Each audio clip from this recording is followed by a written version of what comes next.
to the chess club.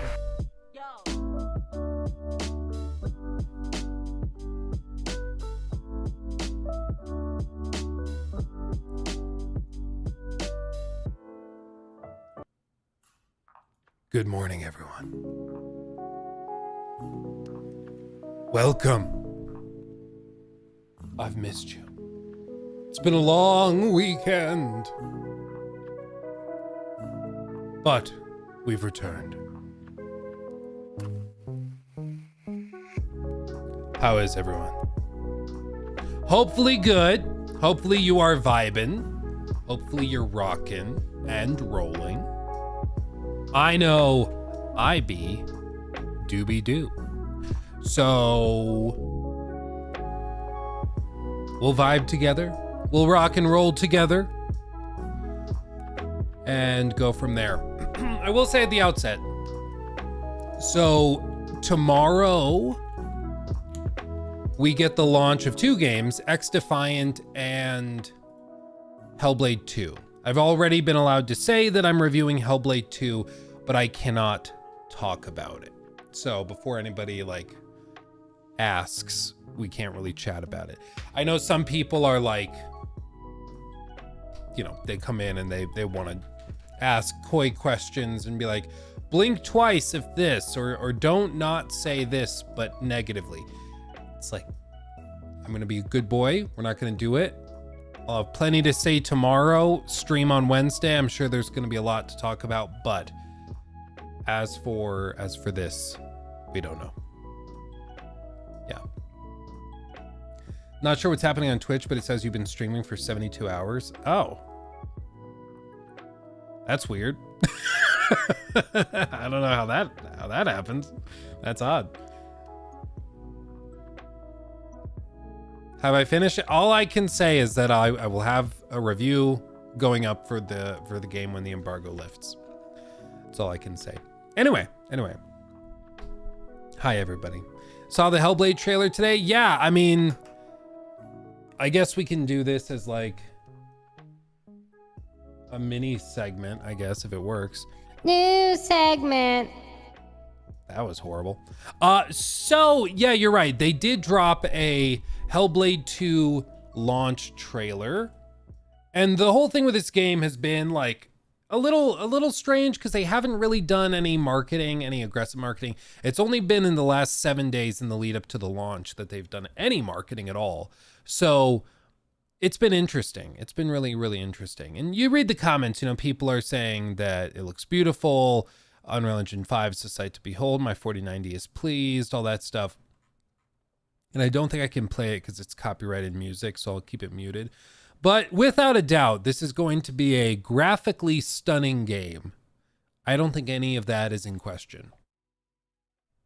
The only questions people have had are, there's no display. Hold on. It's okay, I'm a professional.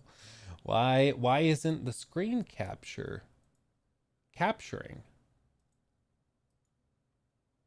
That's odd.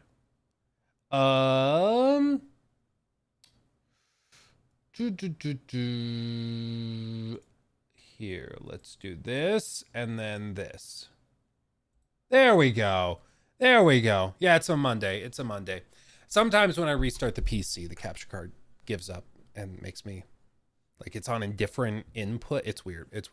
But anyway, there's no doubt that this is certainly beautiful, but the question is whether it comes together as a video game. And there's other people that have been, we've talked about the stress about the discussion of the game's length, the discussion of the game's director and studio co-founder leaving, all of that stuff is brought up. And I think it's going to be interesting to see how it resolves. But either way, it's still, to me, regardless, a little interesting that Xbox has not marketed it super heavily. So I don't know. We'll see. We'll talk about it plenty tomorrow. I'm sure. I have no doubt. But even this, people were talking about how Assassin's Creed is dead after that trailer dropped. I'm like, guys, 5 days, 7 million views. Granted, the Valhalla trailer, I don't know how much it did within a week, but Assassin's Creed does millions and millions and millions of views, and also drives like so many people to buy those games. Like it's just massive. Like Hellblade, for whatever reason, has just struggled to get as much traction as I thought it would. I thought for sure that they were going to have like a lot of marketing behind it, and that they'd really push for this to be like the big game for the first half of this year, but they really haven't. It's interesting. I genuinely had no idea this was out this week. I thought there were still a few weeks left. Yeah, it's just, some people are like, well, the budgets are tight, so obviously they are pivoting and they're going to try to maybe cut costs with marketing, which is valid. Maybe that's their strategy. Maybe that's how they're going to do it. But it certainly has been interesting to see that they've taken a very different approach to this than they did, say, Starfield. Because even I guess the better comparison would be Redfall, because Redfall was a smaller game made by a smaller team, and the goal was to put that into a to basically just have it be the centerpiece game for the first half of last year, and then we all know how that ended. So maybe they just have cold feet now. I don't know. I have really no clue what Hellblade is about. Haven't seen a single ad about it anywhere. Well, the first game was really novel and interesting. The first game was all about like trauma and Senua trying to come to grips with the loss of her beloved and the psychosis that's involved with it. And it had one of the most memorable and impactful endings of any game I've ever played. Like, I still think about it all the time. It was just so brilliant, so brilliant. And I won't spoil it because there's a specific hook to it, but really, really cool. And then it was also pitched with this binaural audio. And if you've never seen that, like, let me see if I can find just a clip of the recording. Yeah, like this is the development of the first game. But they have like these ear-shaped microphones. If you've watched like ASMR stuff, I'm sure you've seen them, but they have microphones that are actually shaped like ears, so they can have the actresses that are doing the voices like in your head. They can go and record dialogue on the back side or in the front or whatever, and it realistically maps it and sounds like it's actually coming from inside your head. It's super, super cool. Super, super cool. And it's done to simulate psychosis, which in the first game, really novel, really, really interesting. Some people really don't like it because like it's pretty creepy and haunting, but it was super, super cool. And they're doing the same thing with this game. And then one of the other things they did with the first game was they did a no-cut camera, which is interesting because like they pitched it as, well, I remember seeing the Raising Kratos documentary and Cory Barlog's talking about Ninja Theory. And they're like, yeah, I don't know what those guys are doing. Like, we kept thinking maybe our studio is bugged because every time we thought we came up with something really cool, it turned out Ninja Theory was doing it for Senua's Sacrifice. And like the no-cut camera. They did a no-cut camera for the first Hellblade. So the whole game was one shot, just like God of War. And they technically did it before God of War, which was just really weird and trippy that they happened to think of doing that at the same time. And my understanding is that they're going to be doing the same thing with this game. Maybe they won't, maybe they will. But my understanding is they're doing the same thing again, which is super cool. I mean, I think it's a really interesting way of making the story flow together because there's no hard cuts, there's no camera swaps, there's nothing like that. It's just one steady shot. And apparently it's super freaking hard to do. I've never made a video game, obviously, so I don't think I can fully appreciate how difficult it is. But my understanding is that it is outrageously difficult to get working. And Ninja Theory's done it, and Santa Monica Studio has done it. And it's almost like just a flex at this point. Like for God of War Ragnarok, when they did it, it was like, okay, you're just showing off now. You know, you're just showing off. Because to make a really good game by itself is very difficult. And then to make a really good game and have no cuts, that's just stupid. You know, it's crazy.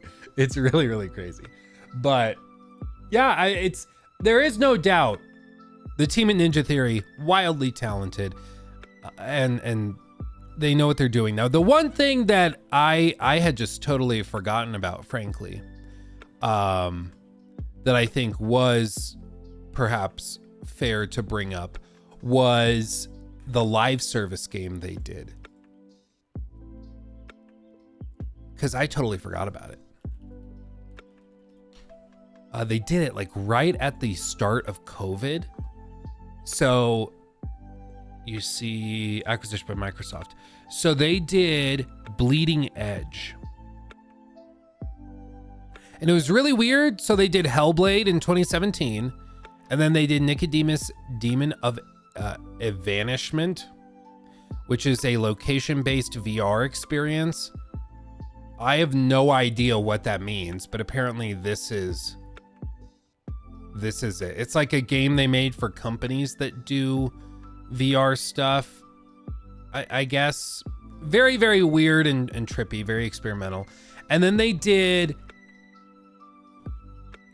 Hellblade VR, yeah, so that was just a port. And then they did Star Wars VR series Vader Immortal Episode 1. So, okay. Has a Ninja Theory connection? I don't know what that means. Yeah, how much of Vader Immortal is a game and how much is a VR movie?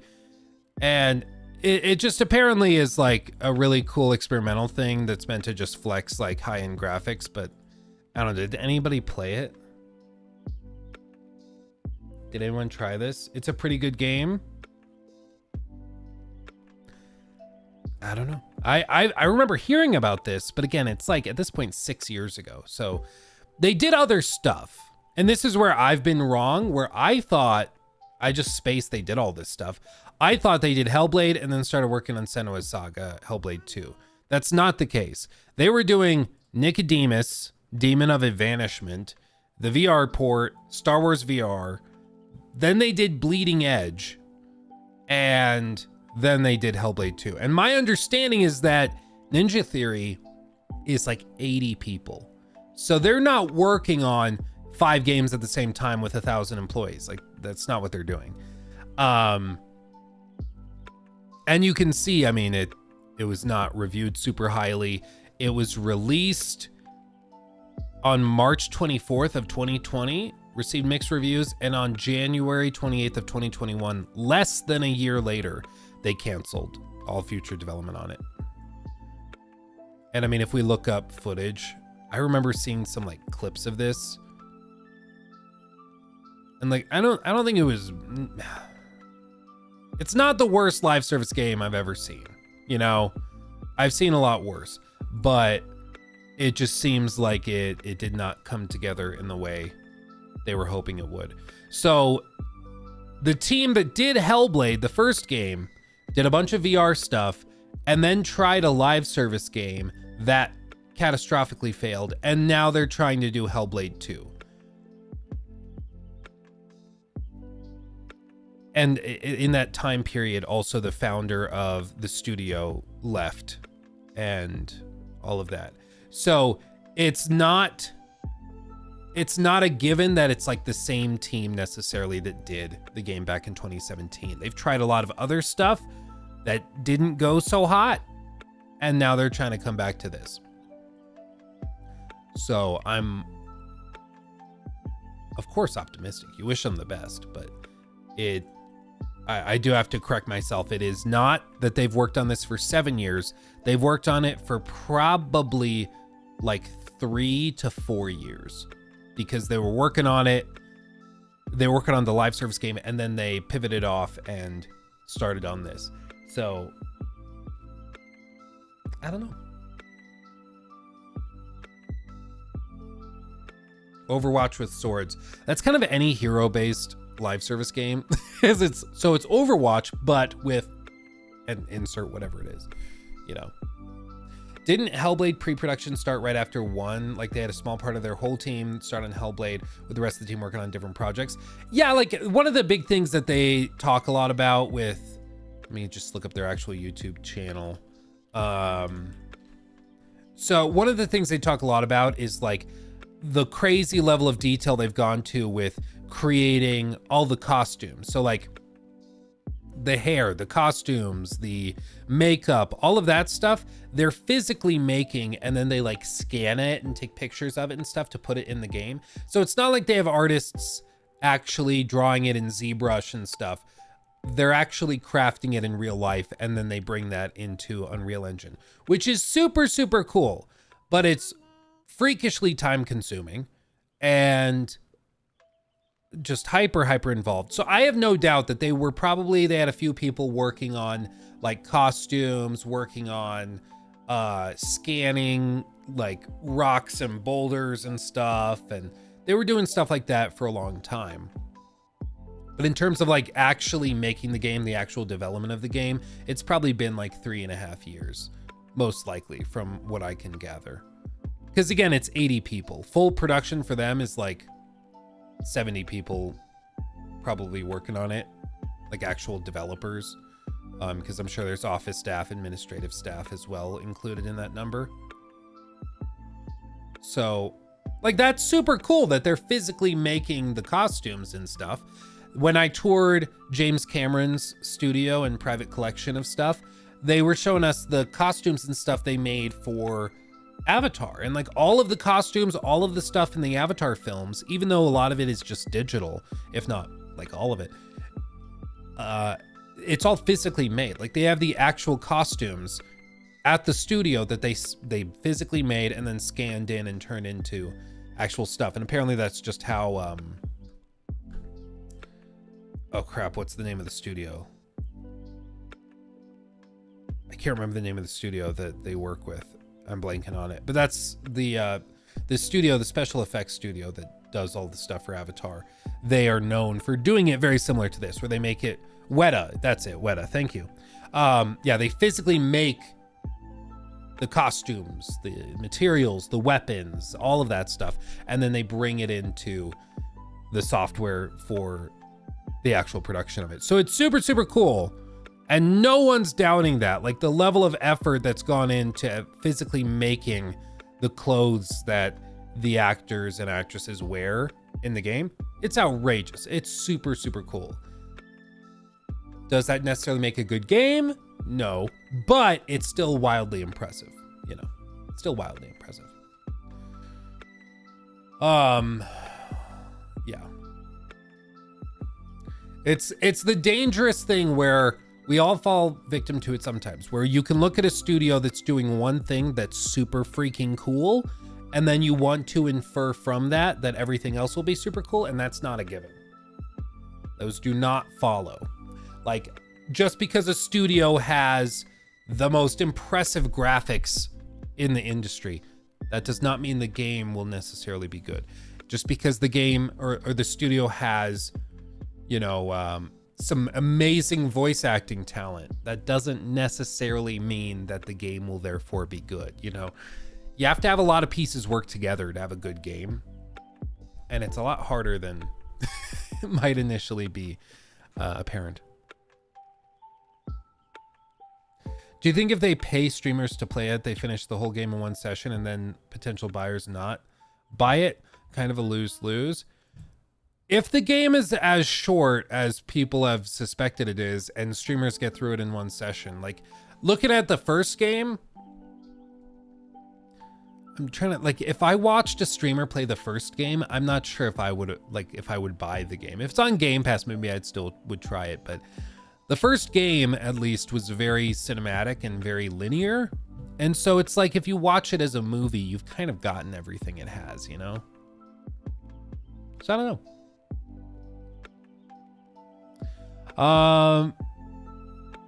Let's see. I know Ubisoft has been in a financial situation where companies like Tencent are trying to buy them out. Ubisoft has almost been bought out a few times. The most crazy and the closest they ever got to being bought out was by a company called Vivendi. And Vivendi is like a huge multimedia conglomerate, and they owned a bunch of shares of Ubisoft, and they were trying to do a takeover, a hostile takeover, which is basically where a company comes in and says, hey, we want to own you. But the board of directors doesn't really want to be owned or to sell.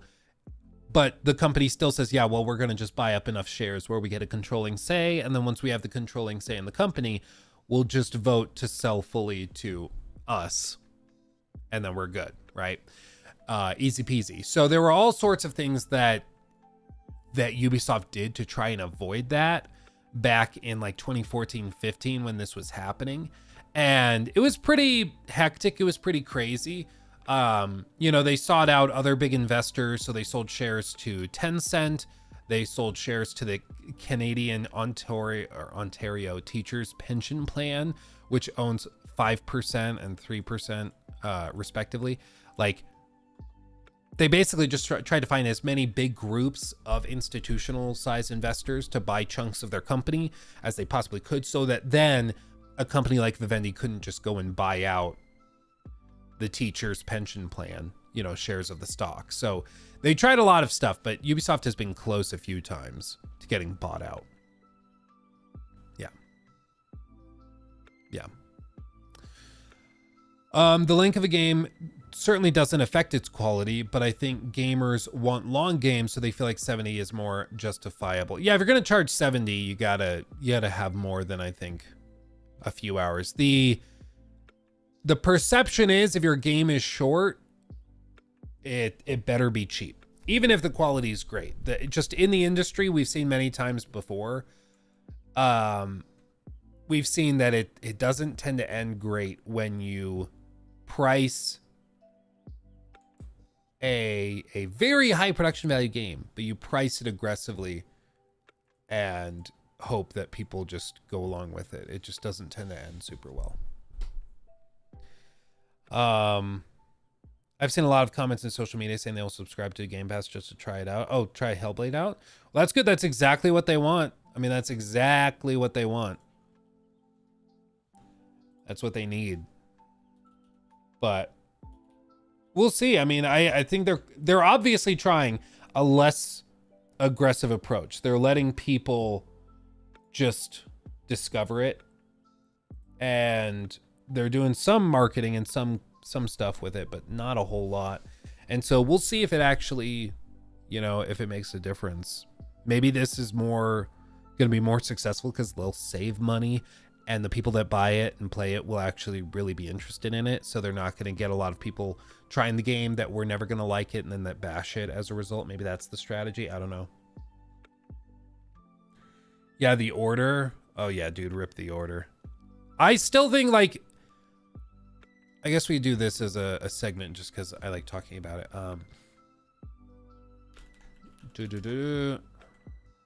Let's see. The Order 1886. Yeah, New segment. Looking back at The Order 1886 is always it's a little surreal because this video is posted 9 years ago. Okay, so this is February of 2015. This is a little behind the scenes series that they did. But basically, like, yeah, you see people in the comments back then saying, I think Naughty Dog finally has a competitor in graphics. Looks so beautiful. This and Bloodborne make me happy as a PS4 gamer. Yeah.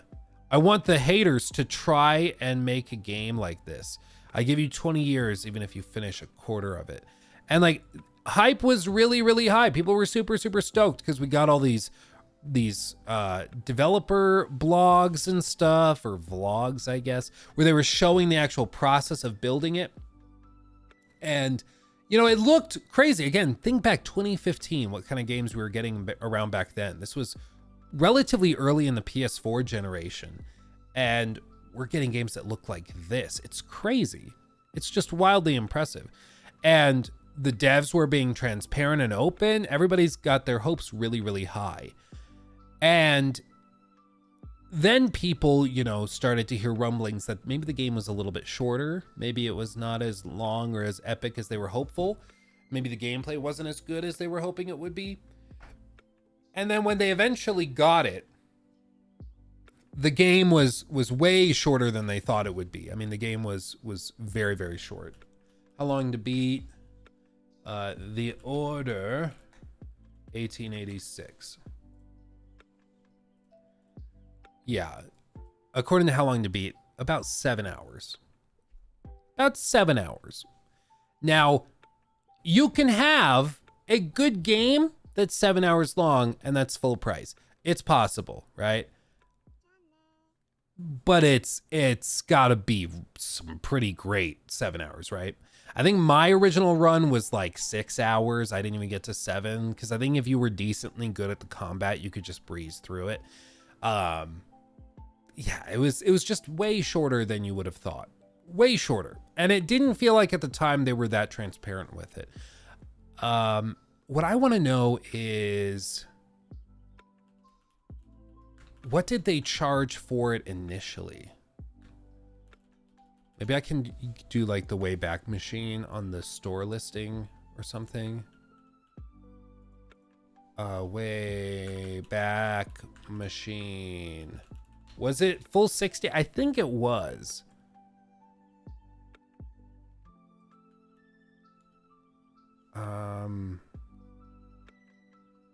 No, this store listing started in 2018. Who? Yeah, I'll just go with chat. I think it's 60. So basically it was a full price game that also had a collector's edition. I actually have it up there, the statue and everything. And I got it like last year. I got it for very cheap as a collector's item, because I think this game actually it played a really interesting role in the industry when it came out. It was, in many ways, it was way ahead of its time. Graphically, it was stunning, certainly, but it also marked the first real push for cinematic quality first and foremost, and then everything else kind of followed from there. So the gameplay followed from there, the scope and length followed from the cinematic approach, even something down to the visual presentation. It had these big black bars on top and bottom for the cinematic aspect ratio. And part of it was cinematics, like it looked cinematic because that's a cinematic aspect ratio, but it also is practical, because when you do big black bars, guess what? You don't have to render anywhere near as many pixels. So all this is black. You can focus all of the rendering power on the center of the frame where, the image actually is. So you save a lot of processing power. It's something like 25 or 30%. And these are, of course, before the days of DLSS and stuff. So that really, really mattered. And it made one hell of a difference. I mean, they were able to really push the boundary visually. But when the game came out, people raged about it. People freaked out about it. I wonder if I can find the Order 1886 IGN. The original review.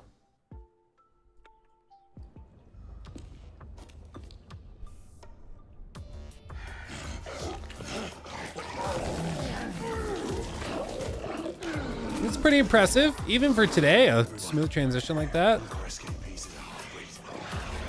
Just go to the finale. The shallow, slow, generic, quick-time event-riddled gameplay make it feel like an experience that would have been better served by a non-interactive movie than a game. Yeah, this was also during the meta of QuickTime events. This game is actually the reason a lot of QuickTime events died out in games, because they were so aggressively bashed in this. And it's, it's a game that was interesting in many ways, I insist, ahead of its time, but also it just was not the right package. It just didn't come together, and I don't feel like they marketed it properly, and they weren't really transparent that it was going to be really short, very cinematic, and that's what it was going to be. So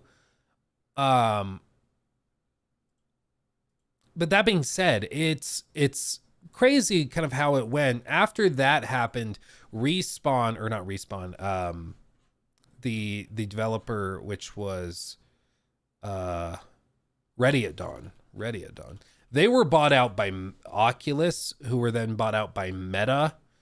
So if you look at it, let's see, yeah, they were bought out in like 2020 by Oculus. So now they do like VR games and stuff, which is whatever. But before that, they did like work helping Naughty Dog on stuff. They worked on God of War Chains of Olympus. They did a lot of stuff, and a lot of the people that worked on the Order 1886 left the studio and later went on to work for Naughty Dog and for Santa Monica Studio on God of War 2018, on The Last of Us Part 2. And so a lot of those devs are still in the industry, still making some of the industry leading games, but they shifted off to other studios,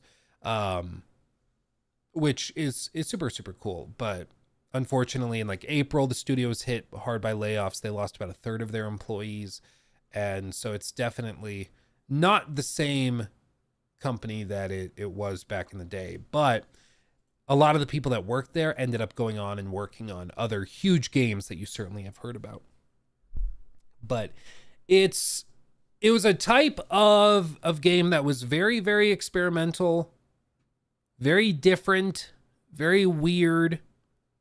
And it just wasn't ever, like, frankly, I don't think it was ever going to be that successful. Even back then in 2015, if they had launched it at like $30, $40, I still think people would have raged about it.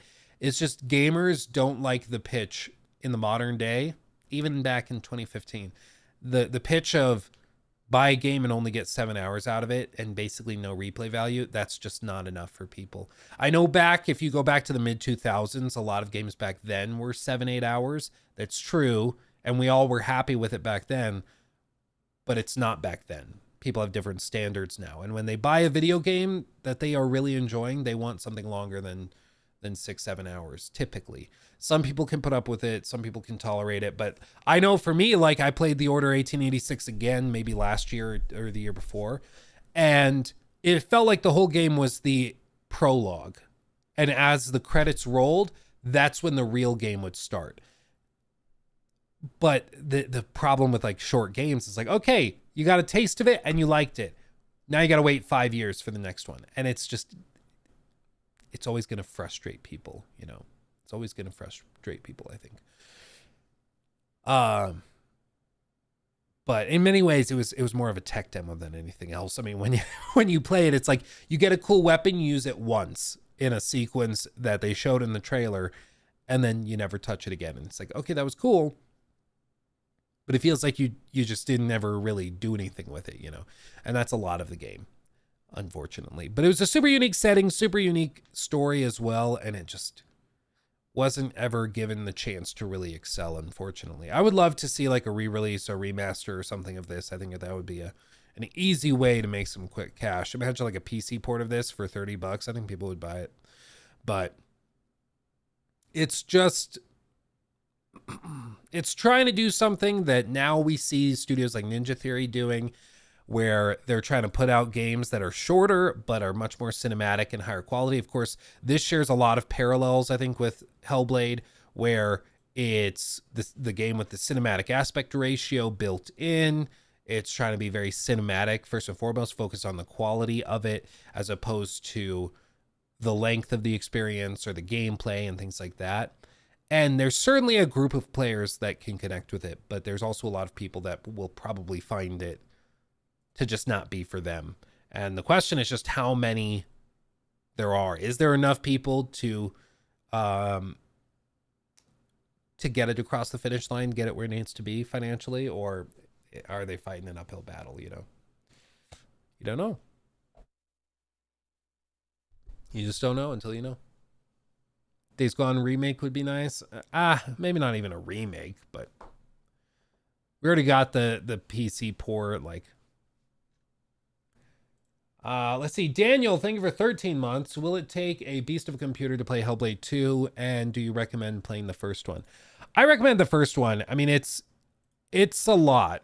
I would put it similarly to playing like The Last of Us Part 2 in the sense that it is emotionally draining because I've said this before, but like the binaural audio is meant to simulate psychosis, and big surprise here, psychosis is not fun. Like lots of the original Hellblade, I wouldn't phrase or describe as fun. It's like a cool art piece, it's a cool experience, but you're probably not going to have a lot of fun while doing it. So it's like if you got off of a long day at work or something, it's probably not something that you're going to relax while playing. It's like watching a really intense horror movie. It's like, okay, well, it can be a satisfying or interesting experience, but it's probably not going to be a fun one, you know? Not all games, I don't think all games have to be fun and have you giggling while you play them or something. I think some games are more art pieces than they are fun video games, you know, but I think it's important, you know, going into it that it's not really fun, you know, it's something intense. That's what it is. But as for the specs that you need to run it, they've shared it, and it's a lot. I mean, it's a lot. Hellblade 2 tech specs or recommended specs or whatever it is.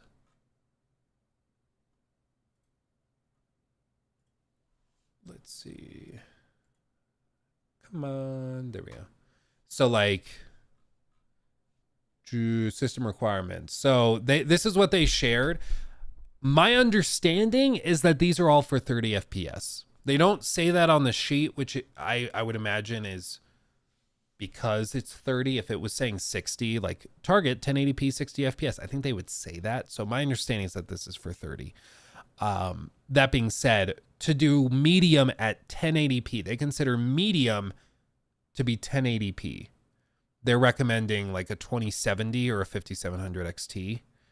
They said it's for 60. Okay. I mean, if they followed that up, maybe in a comment or something, I don't know why they wouldn't just write that on the sheet for it, but maybe they did. If it's for 60, I mean, still 1080p 60, needing a 2070 for it, like it's going to be heavy.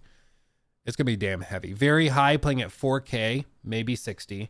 Certainly with DLSS and stuff, you could get it there. DLSS is magic, so I'm sure you could get it to 60 with DLSS.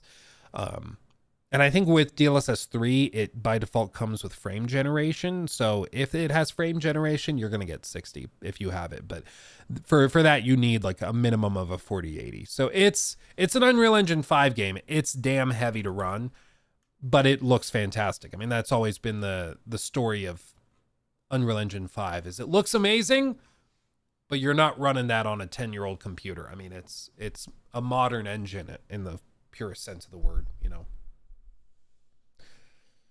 Does it come with FSR3 frame gen? I mean, it says FSR3 on the sheet. I don't know if frame gen comes by default with FSR3, but if it does, then yeah, I would assume so.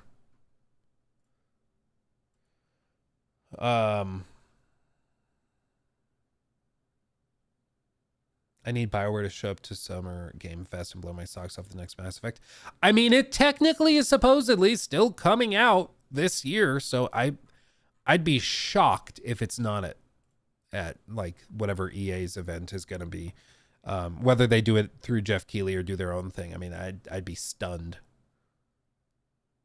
So I think we get the next Dragon Age Dreadwolf. As for Mass Effect, I don't think they show Mass Effect. I think they get Dreadwolf out the door and then like figure that out. But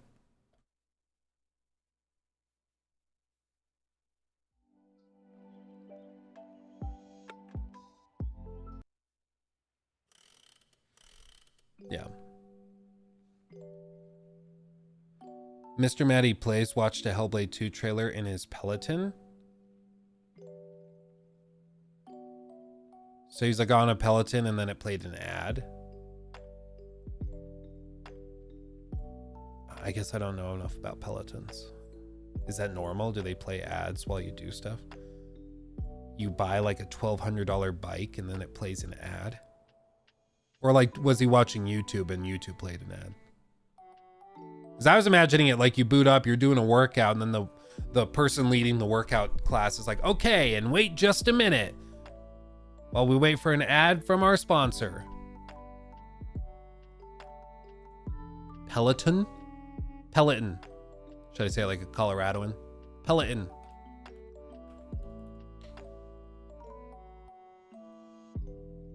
He said it in his latest video. Xbox plans are leaking. Hold on, I just want to hear the Peloton bit. Peloton. Peloton. What is it? Peloton.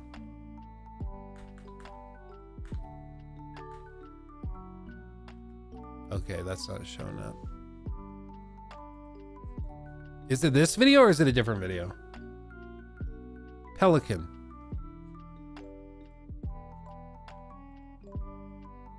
Maybe this one when he's actually talking about Hellblade. Let's see.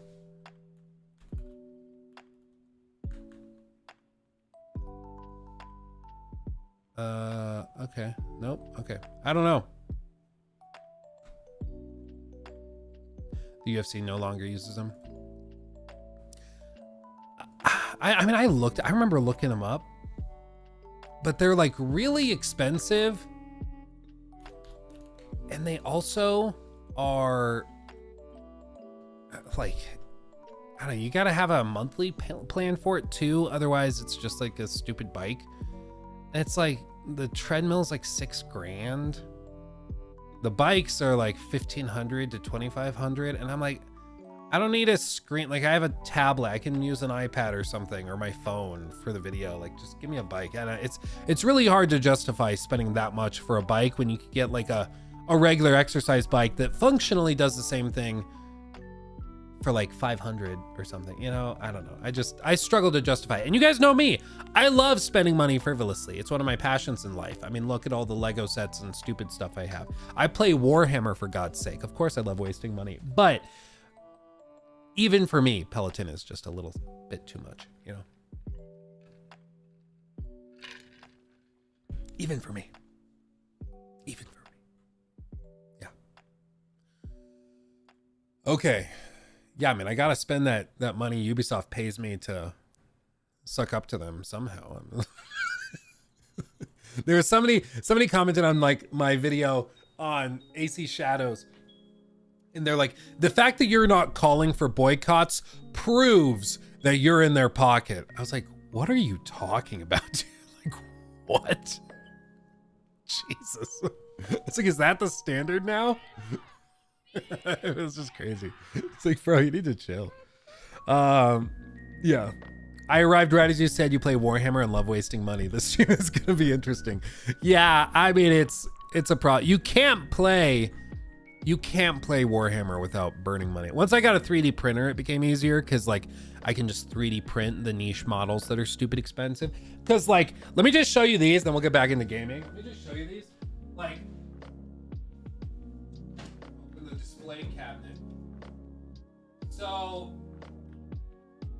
like, Thousand Suns are like my main army. This is Magnus. This is one I built and painted. So like I bought the model kit. I gave him the nipple horns. Sure did. But this is one I bought and painted. And I think the model is like 150 bucks. Like it's a lot. It's a lot.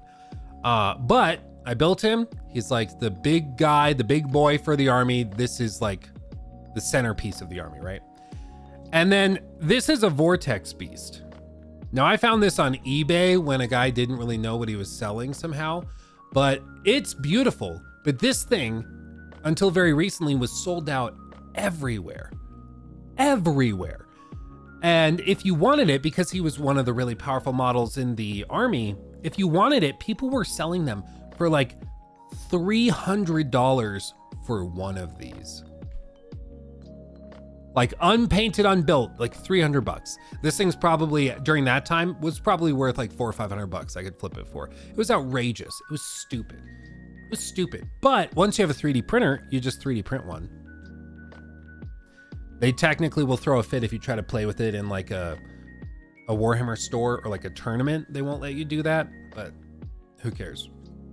Like I'm not going to tournaments, I'm playing with friends. Like, I'd rather spend like 65 cents in resin to 3D print it than spend 500 on 12 cents of plastic, you know? Like, I'm good. Like, you could literally, for some of those models, because they are sold out everywhere, you could buy a 3D printer and 3D print 50 of them and still have money left over compared to just buying it officially. Like, it's just so stupid. It's so stupid. Like, seriously, buy a 3D printer. It's great. Yeah. What army would you start next if you had the time and money? I would have said Custodes, but apparently Custodes just got nerfed to holy hell and suck ass now. So I really am not sure. I don't know. I play demons. I have some Eldari. I need to build out Eldari more. I have orcs, Thousand Suns, and I recently started some Necrons, but I don't know. I'm doing okay right now. Luke, maybe it's because performance in consoles Hellblade 2 is terrible that not PR is found. What do you mean not PR is found? I don't know what you mean. It is a dumb point, and the people making these do not play games like these anyways. I'm not sure. Where's your Jeff Keighley figure? Oh, it's in my bedroom. Yeah.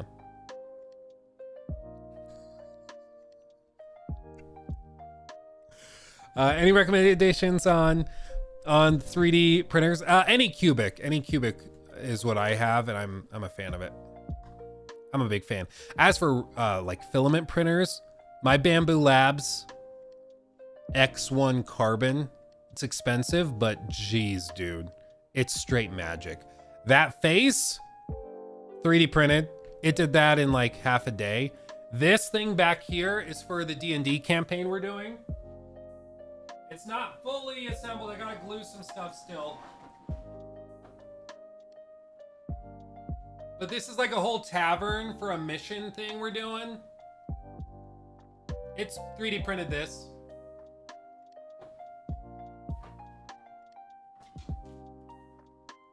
So do recommend it. It's cool because like each of the floors comes off too. So you can like open it up and play on each floor. It's cool. I have to finish gluing it together though. Yeah. No, this guy's rich. Irresponsible. It's different. Put some socks on, geez. How dare you? In my own home. In my own home. Telling me I should wear socks. Unbelievable. Unbelievable. Enigma, thank you for subbing with Prime. 2 months. Oh, baby. Thank you, my friend. Thank you. Twas short, but I loved it. Minus the ending. Oh, the order. Yeah. Yeah. I just wish there was more of it, but now it's dead forever. Kappa Claus, thank you for the 2. My broke ass would use a Monopoly piece. Oh, instead of that. Yeah, I'm honestly... If you have a cool friend that you're playing Warhammer with, they're fine with it. Like at one point, I forgot one of the like leaders I needed for my unit, and I asked my buddy Caleb. I was like, "Can I use like I forget what it, oh, it was like a can for Cayman Jack's margaritas." I was like, "Can I just use this?" And so I just set it there because it was about the same base size. And he's like, "Sure, whatever." We just sat it there, and it worked fine. Like if you're trying to play Warhammer with a buddy and they're gonna be a dick to the point where they don't let you like substitute stuff in, like they're not really being a good friend. Real friends will be cool with you using proxied stuff or like D&D models instead, or like people are fine with it. The main thing is it's balanced around the base size, and some monsters are based around the physical imprint of the model. So size is important, but as long as it's close, like go for it. Like any friend who's going to give you crap for saving money is being a douchebag, you know? Yeah. For the longest time, I thought the Order was Wolfenstein. It does kind of have a look like you'd believe that it looks like Wolfenstein. Like you see some people and you're like, you look like a Keith. You know, you have the look about you where I bet your name is Keith. And then they end up being named Keith, and you're like, I don't know how I knew that, but I knew. It's the same thing. The Order, you look like a Wolfenstein. Just fits. Fits. Have you seen Steve Carell is making another sitcom with the creator of Scrubs? I did not see that. I saw they were like pitching potentially like a reboot or spin-off of The Office. I don't know if that's actually happening though.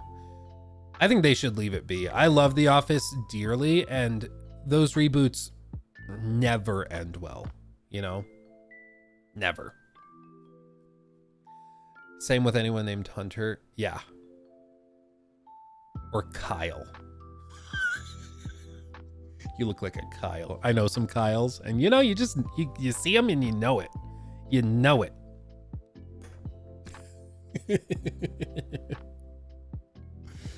I see Parks and Rec as an Office spinoff that worked well.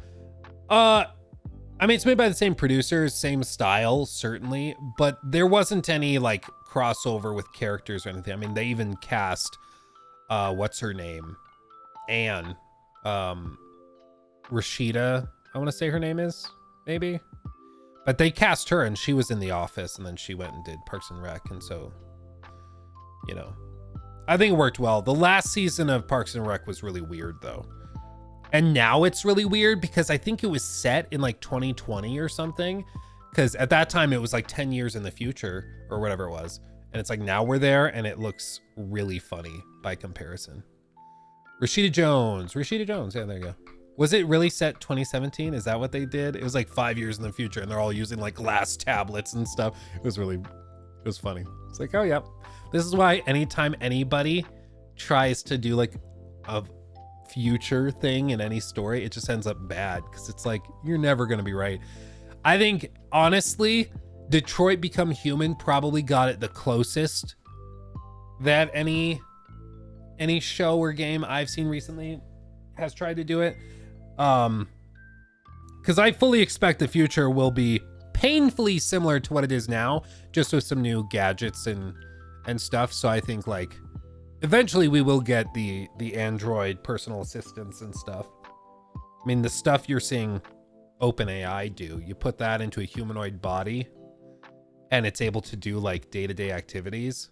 Ooh, I've told everybody, I don't care if it's gonna end the world, I'm buying one. The fact that I could have a robot do my laundry, take all my money. To the point where I never have to fold my own laundry again. Do it. Like, sure, you can also take over the world. As long as my laundry's folded, I'm good. You know? Anyway, back to gaming. I told you guys I'd get back to gaming. I got really distracted. Okay. New segment. So, the Take-Two CEO, he went on CNBC and gave a series of statements and interviews. I'll just play the clip. It's super short and terse, but he basically talked about what they're planning to do, what Take-Two's goals are, and all this. And this is after the earnings call that they did, where he revealed that they are targeting a late 2025 time frame for the release of GTA 6, but that they are very, very confident in that and trying to push at, you know, how great the game's going to be and everything. Some people are, of course, confused about the stock price movements, and they're like, wait, year to date, it's down 8%. Why isn't it going up? They're about to release GTA 6. It's because all of this is already priced in. Like, investors have known GTA 6 is coming for years, and they've for years been pricing in the expected revenues and stuff. Is why you can have a big game that comes out and does crazy numbers, but it doesn't necessarily move the stock much. And it's because, yeah, the investors already priced that in as having happened. But anyway. For a consumer. Well, look, the trailer's out there, Yeah. And the trailer broke the internet. So I recommend, if you have a question, go watch the trailer again. It's awesome.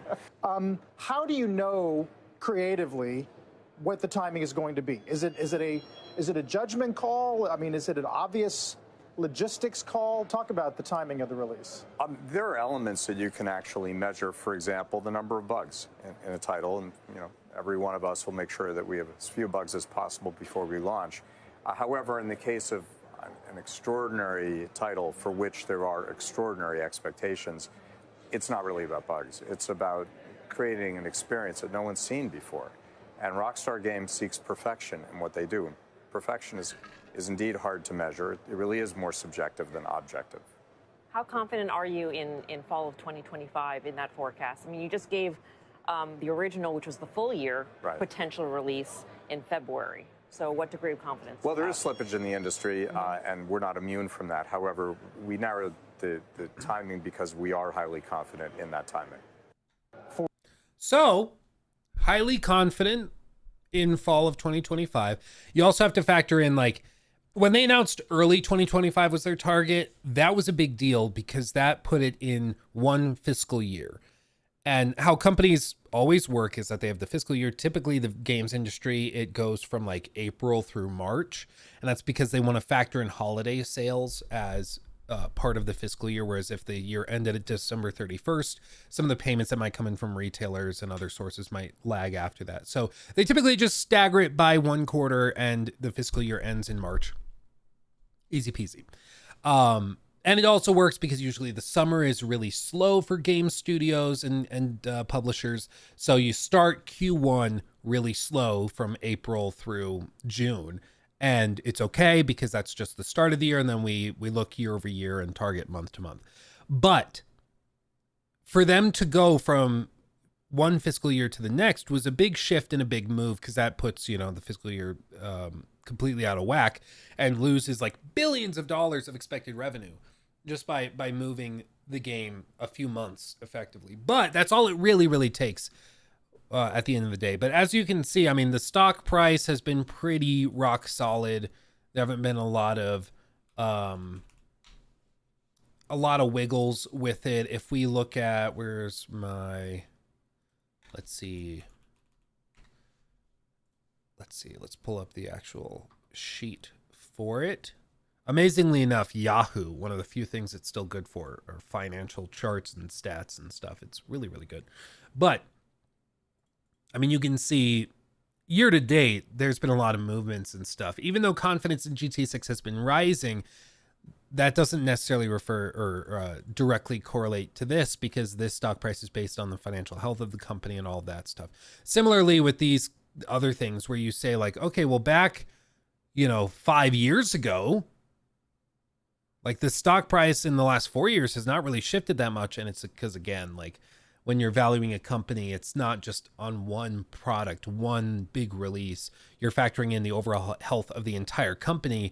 GTA 6 is going to be a big deal, but there's also a lot of question marks around GTA 6. Like Red Dead Online, they were hoping Red Dead Online was going to be the next big thing. They were hoping that was going to be the next GTA Online, basically. And when it came out and it was clear it was not going to be that, people got pretty frustrated. A lot of investors lost a lot of faith and trust because they were hoping that it would just be another money printing machine, but it just doesn't really work that way. And it's going to be interesting to see how the launch goes. I'm sure the single player will launch great and it's going to be all anybody talks about for weeks and weeks and weeks. But when the multiplayer launches, I'm sure that's going to be a total disaster. Like there's no way they launch GTA 6 Online without everything breaking. Like it's going to be a disaster. I'm fully confident in predicting that right now. What I'm braced for though is like, I'm telling you what, guys, when we talk about hype games, things get crazy. Some of you guys might have been here when this happened, but when we did the review for Starfield, I was allowed to say I was reviewing Starfield, and the hype level for that game was so stupid high. I had people, or at least one person, I don't know if it's more than one, but we had at least one guy trying to hack into my Synology server that I store all of my gameplay recordings on to like get gameplay footage of Starfield before the game was launched and before the embargo lifted. And it was like the level of interest and obsession was crazy. I don't even know. I mean, I suspect maybe at one time I was streaming and I had like the Synology login screen on a tab and I accidentally showed it or something. So whoever it was like paying hyper attention, but they got in there and I started getting the emails. Somebody's trying to log in and it was sending me like the 2-factor authentication stuff to be like, is this you trying to log in right now? And setting off all the security alerts and stuff. And so luckily, you know, they didn't get in. Everything was fine. But they were trying and it was crazy to see. But if they were willing to do that over Starfield, just imagine how insane it will be for GTA 6. Like, it will be outrageous. Just crazy. I fully expect they will not be giving YouTubers review codes, and I don't blame them. Because, I mean, you saw people trying to stream Starfield ahead of time just for quick views.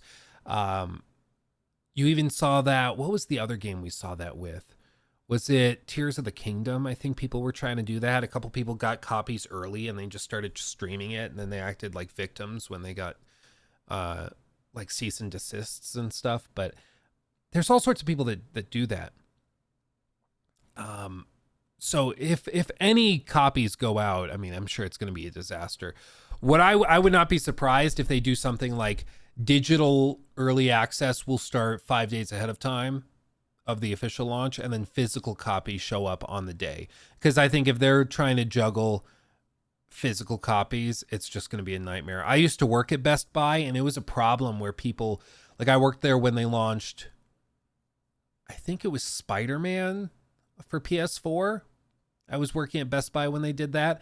And that was something where like they had the big boxes and shipments of the physical copies of Spider-Man for PS4 come in. And it was like a problem. There was an employee that got fired because they were getting into the cage. I don't think they actually were able to steal one, but it was like you had no reason to be getting into that cage other than to potentially steal a copy of this game before it launched. And it was only like a day before. It was just stupid, but like they got fired for trying to get in there. So it was just there's always problems. And imagine what it's like in shipment centers, distribution centers, and stuff. It would just be really easy for somebody to pocket a copy of GTA 6 and sell it on eBay for 10 grand, and I'm sure people would buy it. So I wouldn't be surprised if something like that happens. Mr. Matty Plays Peloton video is on the Last Stand podcast, Hellblade 2 gut check. Oh, okay. Let's see. Is it gonna be funny? I hope it's gonna be funny. Let's see.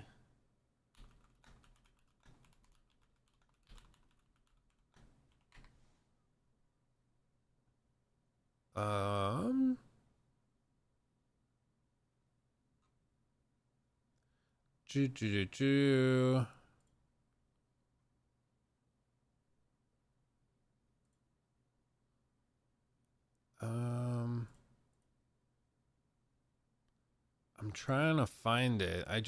I looked it up and it's a lot of videos from like 3-4 years ago. Last Stand podcast, Hellblade 2. Maybe just Hellblade.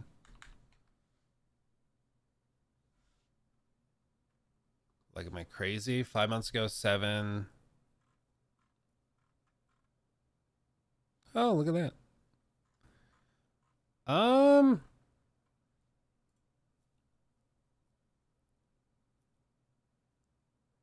This one maybe.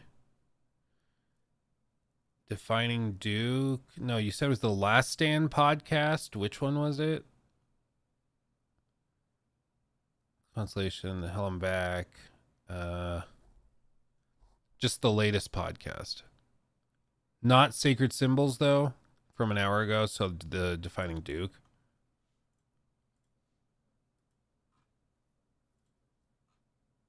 Oh. Defining, let's see, Peloton. Okay. I think this is it. Let's see. Maddie's going to flex about his Peloton. Let's see. He set up to fail. Cheers, gentlemen. What is this segment called? What should we call it if we do a stream clip of this? Maddie flexes his Peloton and also talks about Hellblade. I don't know. I want to get into the Peloton. I just don't get it. Like, again, it's like it's a $500 bike with a $2,000 screen on it, and then they make you also sign up for like a $35 a month subscription. Like, I can't get there. And again, I love wasting money, and even I can't get that. So I feel like I'm missing something. Maybe there's something that makes it really good that I just don't know about. So I feel like I need somebody who's in the cult to explain it to me. Like, you know, if somebody's really into Scientology, I just need somebody in it to be like, oh no, it's really good because you get to give Tom Cruise back rubs or something. I just need somebody to give me that extra thing, you know, just little something. I was watching Mad Max Fury Road on my Peloton, and I don't know why, because I had a subscription active, but they stopped for ads every like 25 minutes. Dude, I would riot. You have a subscription to Peloton and they're still interrupting your stuff to play ads. Sorry, I'm getting triggered for you, Maddie. I'm sorry. I did get hit with a Hellblade 2 ad. What? I know, right? I was They exist? Yeah. I was actually surprised that I was stunned because I was like, no way. This is actually a thing. I was like, okay, good. You know, a nice Max partnership. Good. Wow. But that is the first visual promotion I have seen, because I am where I think many others are, which is I'm a little worried for Hellblade 2. It doesn't match where Xbox is marching toward. This is not a major IP. I think it looks like one. It definitely has the PlayStation third person over the shoulder energy. It's got that AAA look and feel. Hopefully it delivers on a quality front and whatnot. But I mean, this is a game that I feel is mighty quiet for, I mean, when this is the game it's backwards. You announce it alongside your Xbox and now you're here. It's like, this is one of your big investments. If you look back at the showcase where Xbox announced the acquisitions, the loudest cheers were for Ninja Theory. Yes, sir. This is one that I agree. It doesn't really fit the vibe. Now you guys are saying you're triggered because I'm saying Peloton weird. I don't care. I'm gonna keep triggering you. Farm that engagement, boys. No, I mean, it is true that this does not jive with the Xbox strategy, which is to get more hours to like hooked on their Game Pass platform. Because again, with any platform, with any business, you have to look at what are called KPIs, right? The key performance indicators. On YouTube, for example, for my job, I'm looking at watch times, I'm looking at click-through rates, and I'm looking at like subscriber participation. So what videos are causing people to subscribe, what videos are making people return who maybe are not subscribed, but they're coming back and maybe each time they're more likely to subscribe. All of that matters. Watch time matters because it tells me, okay, if this video is good, they're going to watch the whole thing. If it's bad, they're probably clicking off quick. And you can see when they click off in the video. So what was going on screen when that happened that made them click off? Was it that I was trying to tell a story that just didn't connect? Was it that we tried to do a bit for the memes that didn't really connect in some way? Like, we just got to figure out what it is and we can quantify it. With Game Pass, it seems that their KPIs are gameplay time, and then of course like user acquisition. How many people are signing up for Game Pass subscriptions and booting X game up first? And you could track that by saying, okay, new signups, what's the first game they're installing and playing? Okay, they're signing up and then they install Starfield. Okay, we need to double down on games like Starfield because that's bringing people to the platform. So there's all sorts of stats that you can look at that can drive the success of your business. And the other stuff's important, you know, total games offered, maybe total downloads. That stuff's good to have. But for most businesses, there's a few key performance indicators that you can track that will tell you how the rest of everything's going to follow. Like if this number's good and this number's good, everything else will be good. That's usually what you're looking at. And with Game Pass, we know that they pay out based on hours played. That's at least the last time it was revealed by somebody. To my knowledge, they were being, like, the studio and publisher were being compensated based on the hours that their game was played. So if they had a 100-hour game, but people were only playing 30 minutes of it, they would make less money than the people that had like a 2-hour game but people were playing it all the way through because it was total hours spent playing that would you would get compensated for. So for something like Hellblade, it only really makes sense with their broader business plan and for tracking KPIs and stuff if it either drives a ton of new signups to Game Pass, which I don't really think it will unless it reviews phenomenally well. Then maybe you get some people coming over from PlayStation or something to try it. Even then, I'm not really sure because a lot of people are expecting it probably comes to PS5 later anyways. But beyond that, they want to see, okay, are people playing the whole game through? Once they start it, are they getting all the way through it? Whether it's an hour long when it comes out, or if it's the full 8 that the game director mentioned, whatever it is, are they playing it all the way through? Those are the stats that are going to matter.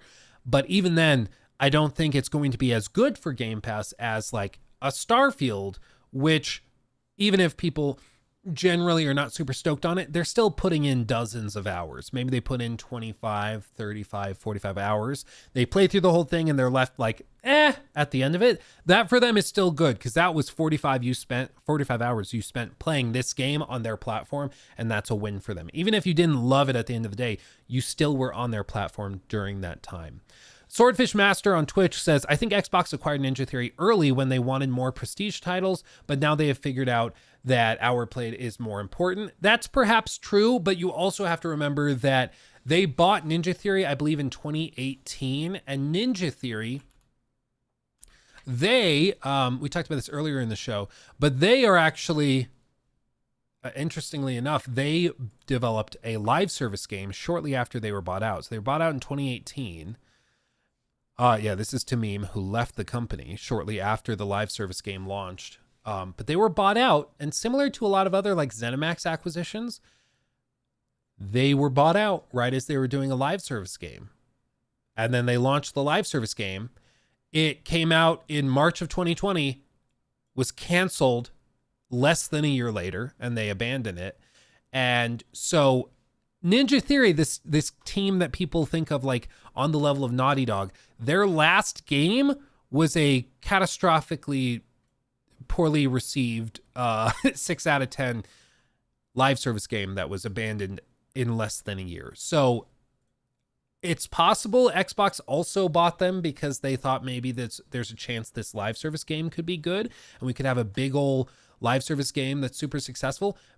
That's possible that was a consideration for them. And it was just a gamble that didn't pay off because the live service game flopped. But that's something you gotta think about.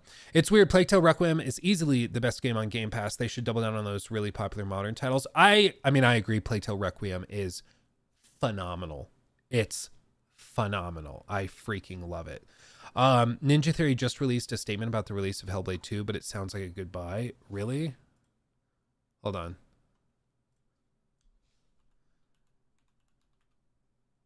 Should I say it like Joe Raptor? Nina Theory. Let's see. Hi everyone. As we sit on the eve of the release of Senua's Saga Hellblade 2, I wanted to thank you, our fans, on behalf of everyone here at Ninja Theory. We see you and we hear you when you give us such love and support, when you tell us how much Senua means to you, when you tell us how much you are looking forward to the game and how much faith you have in us to continue Senua's story in a way that does justice to the connection so many of you have to her and to Hellblade. From the very beginning of Senua's Saga Hellblade 2, we have had you in mind, and I truly hope that when you play the second chapter of Senua's story, you will find that familiar connection once again, and that also so many more people will find their way to Senua and her world too. Making video games is difficult, much like Senua. We as a team have been guided by conviction to achieve our quest to make a game that sinks you deep into Senua's world and to take you on a journey that leaves you thinking and feeling. I believe we have achieved our quest, and I hope you'll agree. I'm very proud of the game. We're very proud of our team and very proud of you, our fans, who have supported us on this magical journey. Thank you, Don Matthews, studio head. Then Killer. Hope it isn't the last game you guys make. Jesus, dude.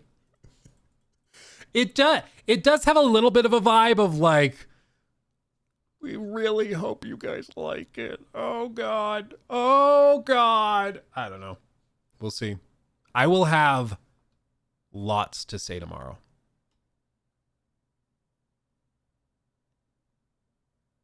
I will have lots to say tomorrow. I'm very much looking forward to it. Anyway, let's hear the rest of this. Let's see what else they have to say. We've been waiting a while for, and I'm of the mindset for those people who have panicked about the marketing. I think it's two things, right? I do agree that Xbox is kind of just sending this thing out to die, and I don't know if it's deliberate. I don't know if it's part of the long-term plan. Yeah, I only say that because Sarah Bond was wishing. I don't know if you saw, but it was like Tango Gameworks, like a happy 14th birthday, and they're like, "Here's the many more." Yeah, and 2 months later, they shut it down. I'm like, you didn't know by that point, like that definitely showed me how sudden that was. Yeah. Mm-hmm. If that they didn't know, if she was being coy, I mean, I don't know, bro. But I suspect that Sarah Bond and those guys, you know, they had a good idea of what they were doing for months. You don't want to instill panic. You don't want to, like, nobody wants to run a business and like tank morale and be like, okay guys, in like 2 months you're all going to be fired, so Zowie. Like, nobody's going to say that. They're going to wait and then they're going to do it, you know, out of nowhere. I think chances are she knew that they were going to bail and knew that this was going to be the end of it, but she was just trying to save face. It's possible technically that it was a last minute decision. We know that Microsoft executives told them that they basically needed to cut like 8% of the Xbox workforce, and that included about 1,900 jobs to achieve that. And again, if you are in Phil Spencer's position, it's actually interesting. In Phil Spencer's position, like, you can say, no, Satya, I will not fire those people. And then Satya will fire you and promote somebody else who's going to do it. Like, it will happen. They will lose their jobs. At the very least, if you do it, maybe you can make sure that minimal damage is done to the brand and to your business you've spent years building up. So for Phil, I think he was told you need to fire like 1,900 people, find the jobs and cut them. And so he looked through the portfolio and was like, I guess we'll do it here, here, here, and here, and we'll cut Tango because we just don't think that games like Hi-Fi Rush are really that useful for Game Pass, and we'll just move on. It was a bad situation, but I think that's why Phil has been pretty much absent. Nobody's like seen or heard from him since all these layoffs started happening in this latest round. And I think it's because like he's not happy about it either. But funnily enough, with Tesla, there was just the recent story that broke over Elon firing the entire supercharger team, like 500 people. He just fired, including the executive in charge of the supercharger network, which, if you don't know what that is, basically the supercharger network is like one of the main reasons to buy a Tesla, because you have like built-in gas stations, but for an electric car all over the country, all over the US, and they're in Europe, is my understanding. They're all over the world. But the story came out afterwards. Apparently, the reason he impulsively, and I would argue recklessly, fired the entire supercharger team is because he told the executive, a very capable woman that was in charge of the team, he told her she needed to lay off more people in the supercharger team. And she told him, the CEO, no. She said, I've already cut jobs. I don't want to do this anymore. We're not going to do it. She tried to call his bluff, and he freaked out and fired her and every single one of her employees in return. Now, I would argue that's not what like a responsible businessman does. That's what like a petulant child who got told no does. I think that's bad. I think Elon's the kind of guy you want running a startup, but probably not like an almost $1 trillion business. I think that he is too like impulsive for that. Basically, he just quickly changes and shifts, and now he started hiring a bunch of those people back. But that's basically what will happen if somebody in the CEO chair tells you to do something as an executive and you don't do it. You're gone, and probably a lot of your team is gone too. So I understand that Phil probably had to do this because Satya was pushing him to do it and the budgets just required it, but it doesn't mean that firing Tango was a good optical move. And that's where I'm at, where I think firing Tango might have made sense on a spreadsheet, but I think optically and in terms of morale within Xbox as a company and as a platform, firing Tango and closing Tango was a huge tactical blunder. And I think they just totally blew it. So it's a whole thing. Anyway, Let's hear the rest of what they have to say. Yeah, with Hellblade 2, you just wonder if it's getting marched out to its death. I agree with that kind of consensus, but I also think the problem with Hellblade 2 is we all learned how short this game was just this year. And when you look at it objectively, you get the reveal alongside the Series X, which I think sent a completely different message from what Xbox thought it was going to send, right? Which was like, this is going to be a big one. We might launch with this thing. This thing's coming sooner. Well, here we are 4 years into the generation, and now it's coming. So that was kind of a mixed message. And I only say that because we learned with like Redfall how astonished Xbox was. Wait, that failure is attached to us and not Bethesda? So, you know, I'm going to say that they probably didn't anticipate the attachment to Hellblade in their console to be a significant thing, but it is. You get a trailer later on. I'm trying to recount the details because we've got 4 trailers. Yeah. We got the gameplay reveal at the Game Awards. Yes. Then we got this, what they call the Senua trailer, which was a cutscene at the showcase for Xbox. Which was atrocious. That's the one where she's like talking into a puddle and stuff. And like, it's like I said at the time, I loved the first game, but I thought that trailer was laughably horrible. Because like all trailers should communicate something to the audience, right? Like, what is the point of this trailer? This trailer is meant to get you hooked into the world, make you understand what we're trying to do and the broad vision. The next trailer is going to be the gameplay trailer. We're going to show you what you'll actually be doing during the game, flex some systems, and show you how good it all works and how well it works in motion. Like, each trailer should achieve something. That trailer achieved nothing. People tuned out what she was even saying. They had no idea what it was in the context of the story, what was going on. And it also wasn't particularly visually impressive because it's just her in a cave talking to herself in a puddle. Like, across the board, it didn't achieve anything. It was just weird. It was just odd. And how that got greenlit, I don't know. That was a weird trailer. And I was like, guys, I'm fighting for you. I want this to be good, but that was a weird choice. Really weird choice. That was really weird. And then no release window or anything. That was one of the rare blemishes on that excellent showcase. Agreed. Then at the end of just last year, you get the Game Awards, another showing of Hellblade 2. But this time it's like a full trailer, pretty epic. You get a release window. It's like 2024. Then you get a developer direct. And you see the game again and you get a release date. So... And we also only get like repeated slices of it. We get clips or dev interviews and stuff. And they say weird things like, yeah, we've totally rebuilt the combat. And then they transition to another shot of so, yeah, they just don't talk about it. It's like people were, you know, they were frustrated with the first game with the combat. They thought it was too simple. And we've reworked a lot of it. So we're really, you know, coming out swinging. Anyway, and they just don't follow through it. It's just really weird. I think without a doubt, the consensus is that they showed off this game too early. I think everybody agrees on that. But whenever a game is shown off really early in the generation, or even in this case, before the generation, because you remember they did that whole like in-engine demo to showcase the power of the Series X. So this was like, as long as the Series X has been in the public consciousness, this game has been around and in our thoughts as like, this is going to frame it. This is going to utilize it and push it to the max. And for it to take this long and for us to finally be getting it, and then for the perception to be that Xbox doesn't even necessarily believe in it, that's the biggest problem. And that's where I'm at, where even if Xbox really thinks, maybe their internal reviews are like, oh no, this is like a 10 out of 10 on our internal review scale. We're just going to do a different marketing style for it. That's all. That could be the case. But the perception for regular everyday gamers is that Xbox doesn't believe in this enough to market it. That's the perception. And it's going to be really hard for them to shake it, I think. Again, it'll need some 10 out of 10 reviews to shake it, I think. I'm of the mindset that they kind of shot the load too early, because now they're in this spot of... Shout out, Maddie, shooting the load. Cheers. Oh, this is an 8-hour game.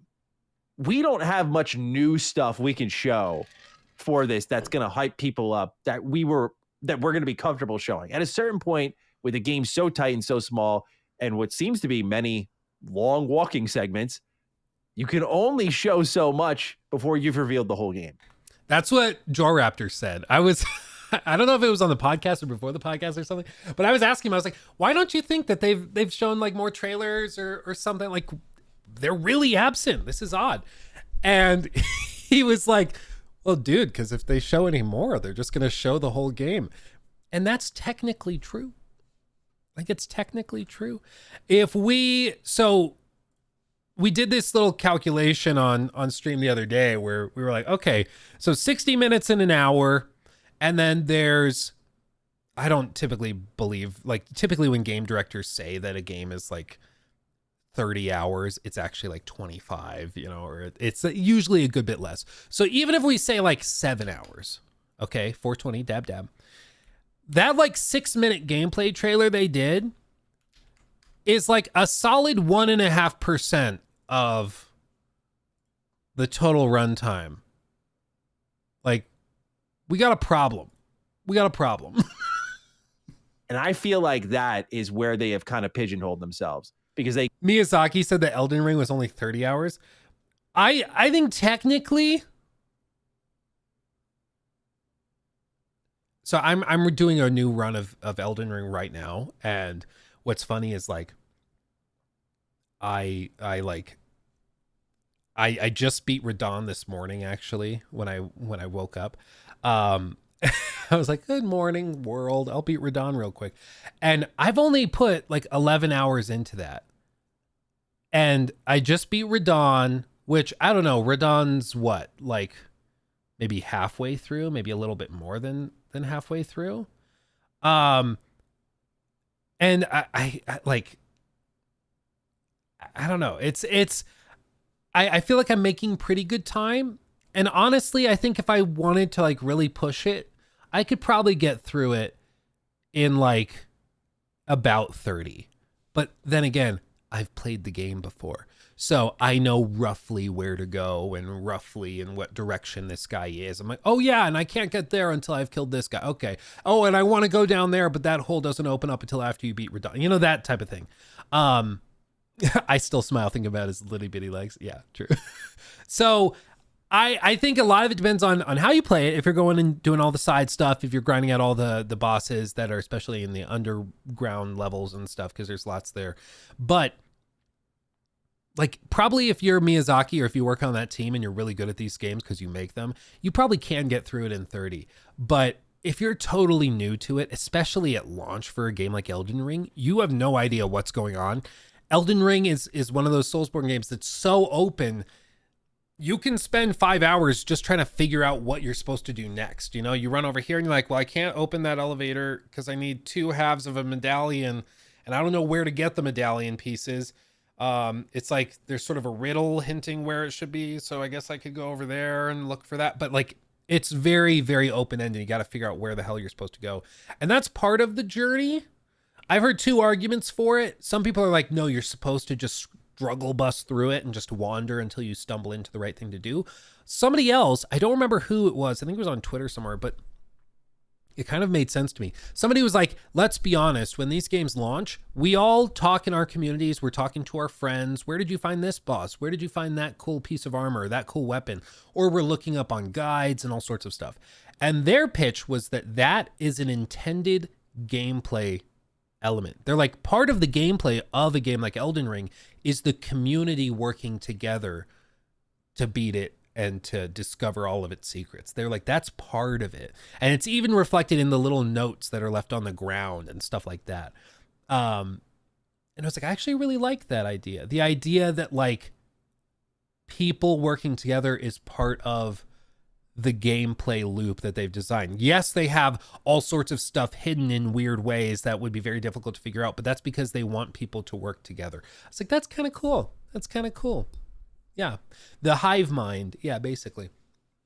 It's what Kojima said, Death Stranding. He said that Kojima's like Stranding system was a brand new genre of gaming. And I was like, I don't know, man. I mean, like Elden Ring, all those games have basically always done that. Of course, Elden Ring wasn't out when Death Stranding came out, but like all of those other games like Dark Souls or Sekiro or Bloodborne, all of those all did it. It was all good stuff. But anyway. It kept reminding people, hey, we exist. Hey, we exist. And it was actually, at one point, it's funny, edging on this front of like, oh, we're seeing. Shout out to Maddie for edging. He's on a roll today. Mr. Goodfellow, thank you for subbing with Prime as well, and Prodigy Coffee. Sorry I'm missing these. I don't know why I spaced seeing those. Appreciate you for that, my friend.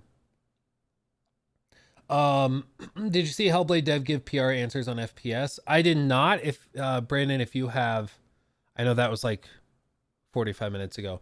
But if you have any follow-up information on that, I'd love to hear it. About art piece video games, you should really play Nier Automata. I've tried. I've just never really gotten hooked into it. It's not that I'm opposed to it. I just haven't ever really gotten hooked into it, but I've wanted to. I didn't get hooked into Ghost of Tsushima at first, and then I went back and I loved it. So it just kind of depends. So maybe I'll go back, this summer and I'll fall in love with it. That's my hope. I would love to fall in love with it. People talk about it so positively. Logan, thank you for the 2. GTA 6 isn't out yet, and I'm over it. Also, Ubisoft fell. Yeah, I'd have to look into why Ubisoft stock falling is just kind of the normal nowadays. So I'd have to see why. With them, it could be something as simple as like a big investor decided to liquidate, or any number of things. I don't know. Apparently, pre-order numbers for Shadows is pretty good, though. Mr. Stelio Kill, thank you for the 5 as well. Hey, Luke, little off topic, but if you like cats, play Little Kitty Big City on Game Pass. I've actually seen that game. I've seen the trailer for it. Seemed cutesy. Might let Lachlan try to play it. Could be cute. Could be fun. Like a little platformer kind of thing. I don't know. I feel the same. Nier isn't even fun to play. Too many different game types. It reminds me of KHRE coded. Well, that's the thing, is like I didn't like all the mini game modes that they would swap between. It's like I was doing the combat, I was getting like accustomed to the combat, then they would swip to like the top down shooter thing, and I don't know, it just threw me off. But maybe I'll go back through and try it. Did he pre-order Shadows? Who's he? Me? No. But to be fair, I'm expecting I'll probably get a review code, so I won't need to buy it. Let's be honest. Let's be honest. And Joey, thank you for that. Hey, look, this is my first stream. Thank you. Glad to have you. And have you seen that there has been some drama in the FIFA EA Sports community around their exploitation of the player base with pay-to-win packs? I'm going to be honest. I thought that was a thing for the last decade. I mean, the fact if you pay more for the better packs or for more packs, you're going to do better and have an advantage over people that don't spend any extra money. I thought that was normal, and we all knew that, but maybe it's extra bad now. But I mean, people outside, I don't really play FIFA or EA Sports games, but from me on the outside, the reason I've never gotten into them is because that stuff has been so toxic for so long. So maybe it's worse now, which wouldn't shock me, but they have packs for $50. Oh, baby. Yeah, my problem is that stuff literally, it's just gambling. That's all it is. It's just gambling. I don't think they should have it legal for anybody under the age of 18 to buy any of those. Maybe it's in the terms of service they say stuff like that, but yeah, I find that stuff outrageous.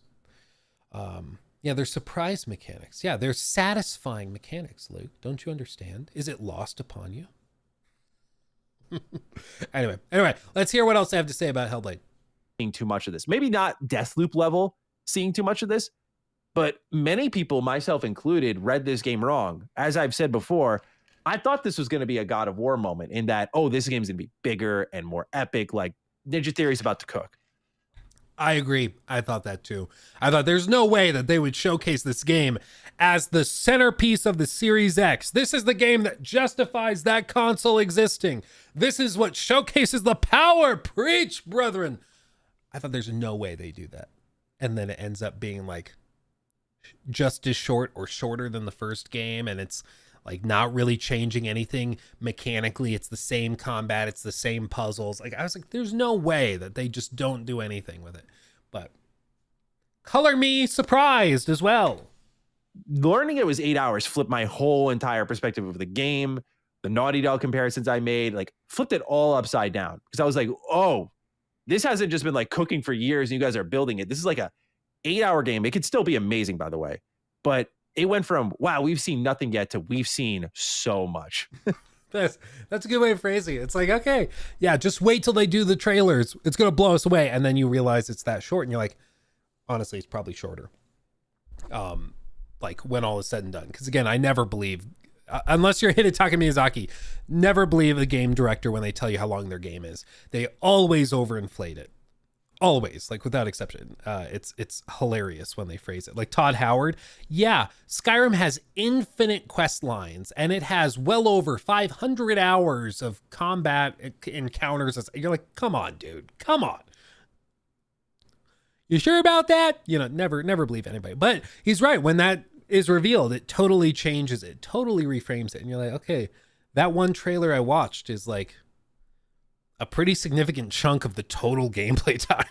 You're like, oh crap, oh no. And I think they're hesitant to show more.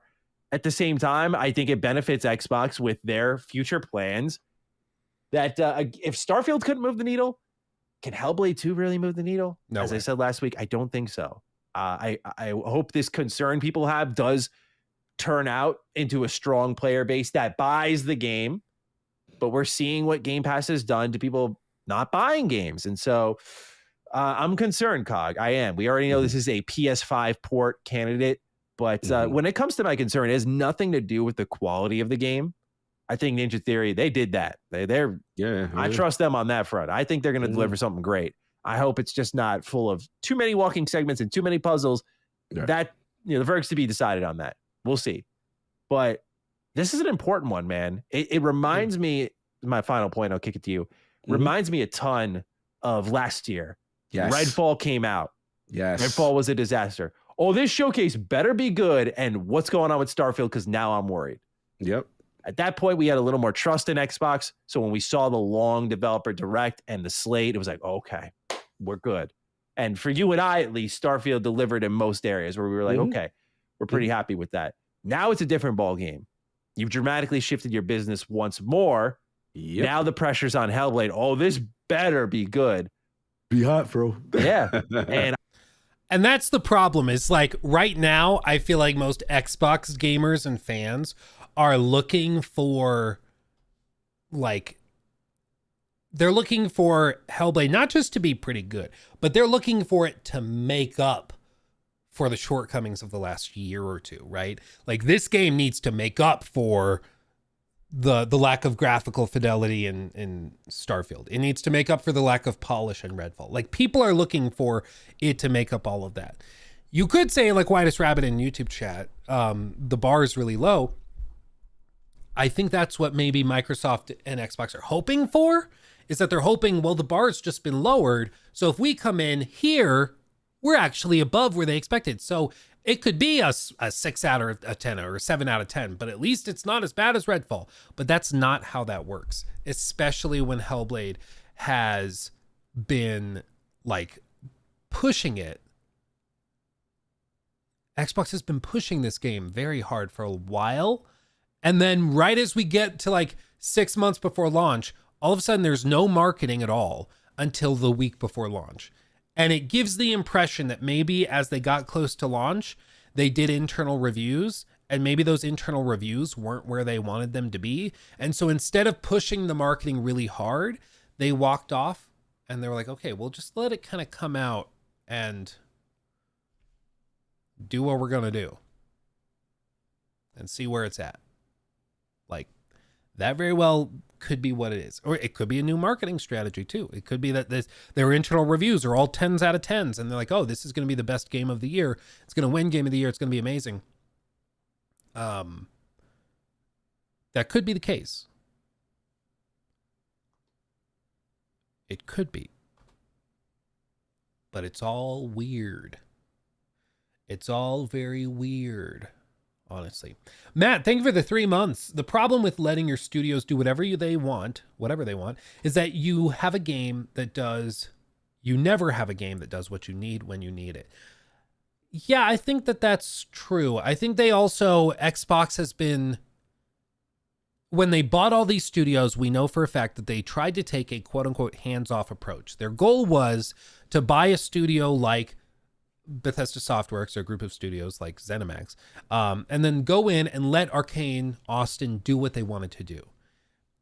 And they wanted to do that because they thought creative freedom was going to carry the day. And I think they just didn't really realize how many studios were making games specifically to appeal to a Microsoft buyout and to boost the potential buyout price that weren't being made with the most passion, that weren't being made and weren't going to be successful.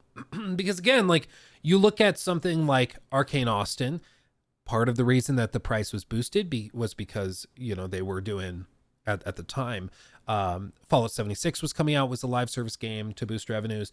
They were working on Redfall, which was a live service game supposed to boost revenues. There were all of these live service games that were supposed to boost revenues when they were bought out. And that was because ZeniMax leadership knew that if there was the potential for all this cash to come in, they'd get paid out even higher than if there were these low grossing projects coming out. And it seems like maybe something similar happened with Ninja Theory, where they were bought out in 2018.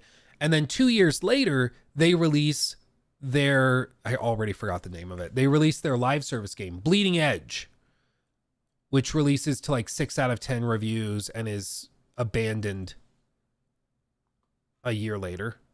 Like, again, this is the same studio that's doing Hellblade 2. And it's a studio that's only like 80 people in total. Like, it's a small team. And they put this together and had to abandon it just 3 years ago, because it was a year after this that they shut it down and abandoned it. So I think they were bought with the expectation they were going to make a big successful Overwatch competitor, and then it flopped, and they're like, okay, well, maybe like you did that trailer for Hellblade, so let's get Hellblade 2 out the door and make that amazing. But that's just, it's a lot easier said than done, you know. Never heard of it? Exactly. Thank you for demonstrating the point. Thank you. That's precisely the problem. Yeah. We have all never heard of it. Yep. And that's why it was abandoned. Yep. Sure was. Let's hear what Maddie's co-host has to say about all of this, because it's very interesting. This is Lord Cognito is his co-host, in case you're not familiar with Maddie's podcast and everything.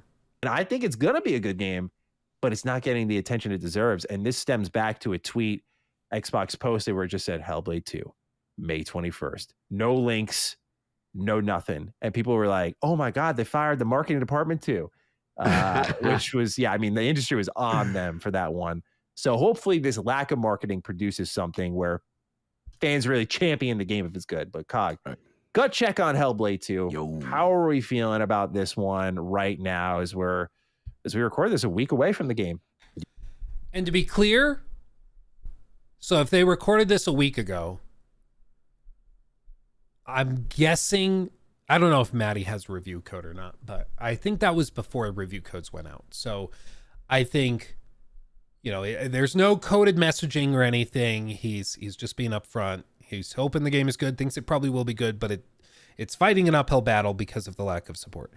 But again, the thing to remember is that this is an Xbox podcast. It's called Defining Duke. Like, these guys cover Xbox stuff specifically. They are rooting for them to be successful, and this is the morale for them. You know, like, even for them, they're like, eh. Yeah, we're getting close. We are very close. Yeah. I think you eloquated your points really well. I think that, you know, not to just double down on everything you just said, but I do feel that the initial feel of this game I had similarly, in the sense that, man, I did think it was going to be like this big, you know, 15, 20 hour thing or whatever. And, you know, it's massive kind of game, you know, and then we did learn, no, we're still kind of retaining the spirit of Ninja Theory, and it's kind of like indie boutique, but like this very high fidelity game, right? Now, on the record, I don't have a problem with the game length being 7, 8 hours or whatever it is, because I do have open world fatigue and I do have, 40 plus hour game fatigue. As long as you tell a fantastic story, and for a person who played the first game, loved the first game, beat the first game, this is one of the more unique games in its genre. Now, when we get down to getting close to release and the marketing, the thing that also surprised me was they seemed to set expectation with price. They were like, hey, this is not $70. This is $50, right? I'm like, okay, cool. All right. So, and then we got a shorter, that's when we learned that it was going to be a shorter experience. I do get the vibe they're trying to realign expectations. And that's what worries me. Because again, I think at the start of this generation, they were expecting this to be like their Naughty Dog competitor. And since we've gotten closer to launch, it seems like they've tried to reframe and reposition. And so the vibe is that things have changed. Maybe not. Again, it could just be all of this is like we're seeing shadows that aren't there, and we're so cynical towards Xbox, and we just assume they're going to screw up. So we just look at all this stuff. Maybe that's what it is. Could, to play devil's advocate, that very well could be all it is. So I guess for me, back to the marketing thing, I am seeing the marketing obviously now. Obviously, you talked about that, was it Max or whatever it is that you saw, whatever. Mm-hmm. Obviously, we saw Greedy's tweet in reference to, we're marketing this. I thought it was kind of funny that we got to put out a tweet to say that we're going to do this. Okay, but cool. It's just, I can't, bro. It's just so unbelievable. It's very strange to me, and I'm going to be honest. Imagine PlayStation be like, all right, yo, we bought Insomniac, and guess what? We got a viral marketing campaign planned for Spider-Man. It's like, yeah. Bought the studio, man. Like it's to be expected, right? Yeah. I agree. That's what we think should happen. But I'm gonna be real with you. This is what I'm just gonna assume what's going on.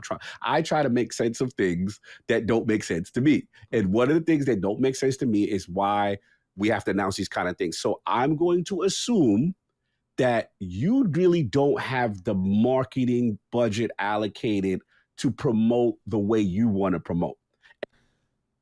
And maybe you get a chance now to promote something finally. Because let's be honest, Xbox marketing has been non-existent for a lot of the big titles minus Starfield. Yeah. Minus Starfield, whenever they have a major release, we don't really see all of that. And I would argue I saw Redfall everywhere. I saw trailers at the gym. I saw trailers like in the airport. It was everywhere. It was freaking everywhere. Same with Starfield. Starfield was everywhere. So they have the capability of doing it. It just seems that they are selective with when they push it. And it could be like you mentioned, maybe it's a budgetary thing. That could be the case. But I think with all this, it's Occam's razor that we have to use to figure out what's going on. Because usually the answer that requires the least assumptions or the least variables, the lowest number of variables, is usually the correct one. So is it likely that maybe the budgets are just low? It's possible. Maybe their internal metrics say that this game is phenomenal, but their budgets are low, so they're going to wait to do the marketing until closer to launch. That could be the case. Or it could just be that they maybe don't want to spend a ton of money on marketing because they're not expecting it to could either convert to signups, or they don't expect the game to be received that well. There could be any other number of reasons for it. But either way, I think the perception is that something's off. Something's weird. It's just the perception is something's off. And again, perception's reality. So even if the game is phenomenal, people have the impression that something's wrong, and Xbox has got to shake that. And maybe the way they shake it is when reviews go up for the game and it's nothing but 10 out of 10s, maybe that's what it does. I think this comes from up top in the sense of corporations tend to say, you know what?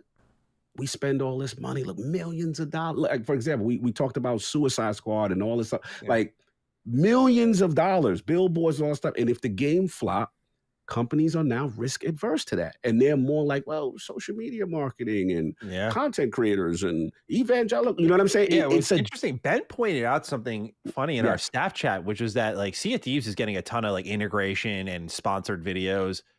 Xbox will never fucking pay us for anything because we talk about all their shit anyway. So like they don't need to waste the money ever, nor will we take it.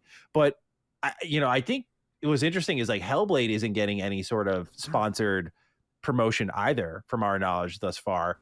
And I find that to be the most interesting aspect is like Sea of Thieves is getting priority in the marketing budget, it would seem, from an anecdotal level.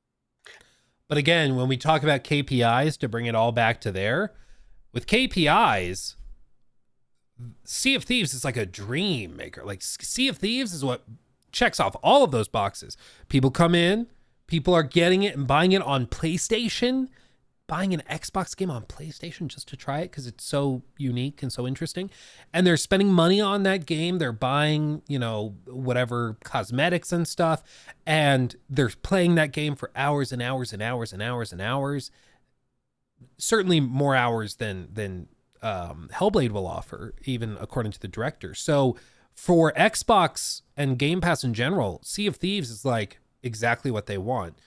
Hellblade is not what they want. Like Hellblade doesn't work like that. So I think with all of it, it's really, really interesting to look at the broader picture of Xbox because they're trying to, and it's the confusing thing about their strategy right now is that they're trying to do two things. They're trying to do the live service thing that brings people to the platform, keeps them on the platform, keeps them playing on the platform for years and years and years. But then they also want to have studios like a BGS or a Ninja Theory or a Machine Works or Machine Games. That's what it is, Machine Games. They want to have studios like that are doing these tentpole single player adventure games that are a little shorter, but then they also need the live service games, the Call of Duties, the Diablos and things to keep people coming back and subscribed for long periods of time. And right now, it just seems like those are two different things, two totally different things. It's not clear how those line up and how those pieces of the puzzle click together. Because right now, it just seems like they are actively fighting each other. And again, it's why optically the layoffs at Tango Gameworks was just so catastrophic for public perception, because it gave the impression to everybody that even if you are that studio that makes the best single player game in terms of reviews that you put out that year, you can still be shut down. It just causes all sorts of problems that I don't think they really, really considered. So that's absolutely the case. Bryn World, I unfortunately, but understandably, can't talk about any specifics of the game, anything about the game. My review will go up when the reviews are allowed to go up. That will happen. And as always, because I struggle with brevity, I will no doubt have a lot to say, because even when there's not much to say, I still somehow find a lot to say about it. But like this whole segment that we're doing started because somebody in chat was like, Luke, did you hear that Maddie mentioned when he was riding on his Peloton that he got an ad for Hellblade? And then we've turned this into however long this segment has been. So I struggle with brevity, no doubt. But when the review embargo lifts, I will talk about the game and we'll have a review and everything up. And we'll cross that bridge when we come to it. But anyway. Let me catch up on these real quick. Russell, thank you for the super chat. Now let me cook now. What if Hellblade 2 is already a 10 out of 10 smash hit, so Xbox sees no point in wasting further money on it for marketing and such? Very well could be the case. The problem is, when you're talking about a theory or a hypothesis, you need it to be typically, it's only useful if it is like exclusive to the evidence, or if you're pointing to evidence to support it, that evidence needs to support that claim and not a bunch of other claims as well. Otherwise, it's just a thing, right? And the problem is with what Xbox has been doing, their choice to seemingly not market the game super heavily could either be that the game is a 10 out of 10, or it could be explained by the game being bad and them not wanting to spend money on it. So either way, you can answer it both ways, and both explanations explain this piece of evidence, which is that they haven't marketed it very heavily. And so it just leads to broader confusion, right? Because nothing really comes from it, it's unfortunate. Jez said the next Ninja Theory game has been greenlit. That's good. If they can get it, if they can get it greenlit and they have the confidence to do that, that's great. But then again, I would guess that Tango Gameworks was working on stuff. I know they were pitching a sequel to Hi-Fi Rush, but I don't know if I doubt that was ever greenlit, but they were at least working on stuff in the studio, I don't know. Amari 101, by the way, thank you for subbing with Prime 2 months. Oh baby, thank you, my friend. Thank you for that. And Gypsy Danger, thank you for the 5. If there's no marketing, that's the company deciding they're anticipating low numbers / revenue and are planning their non-existent future. Perhaps. Thank you for the 5. Typically, if a company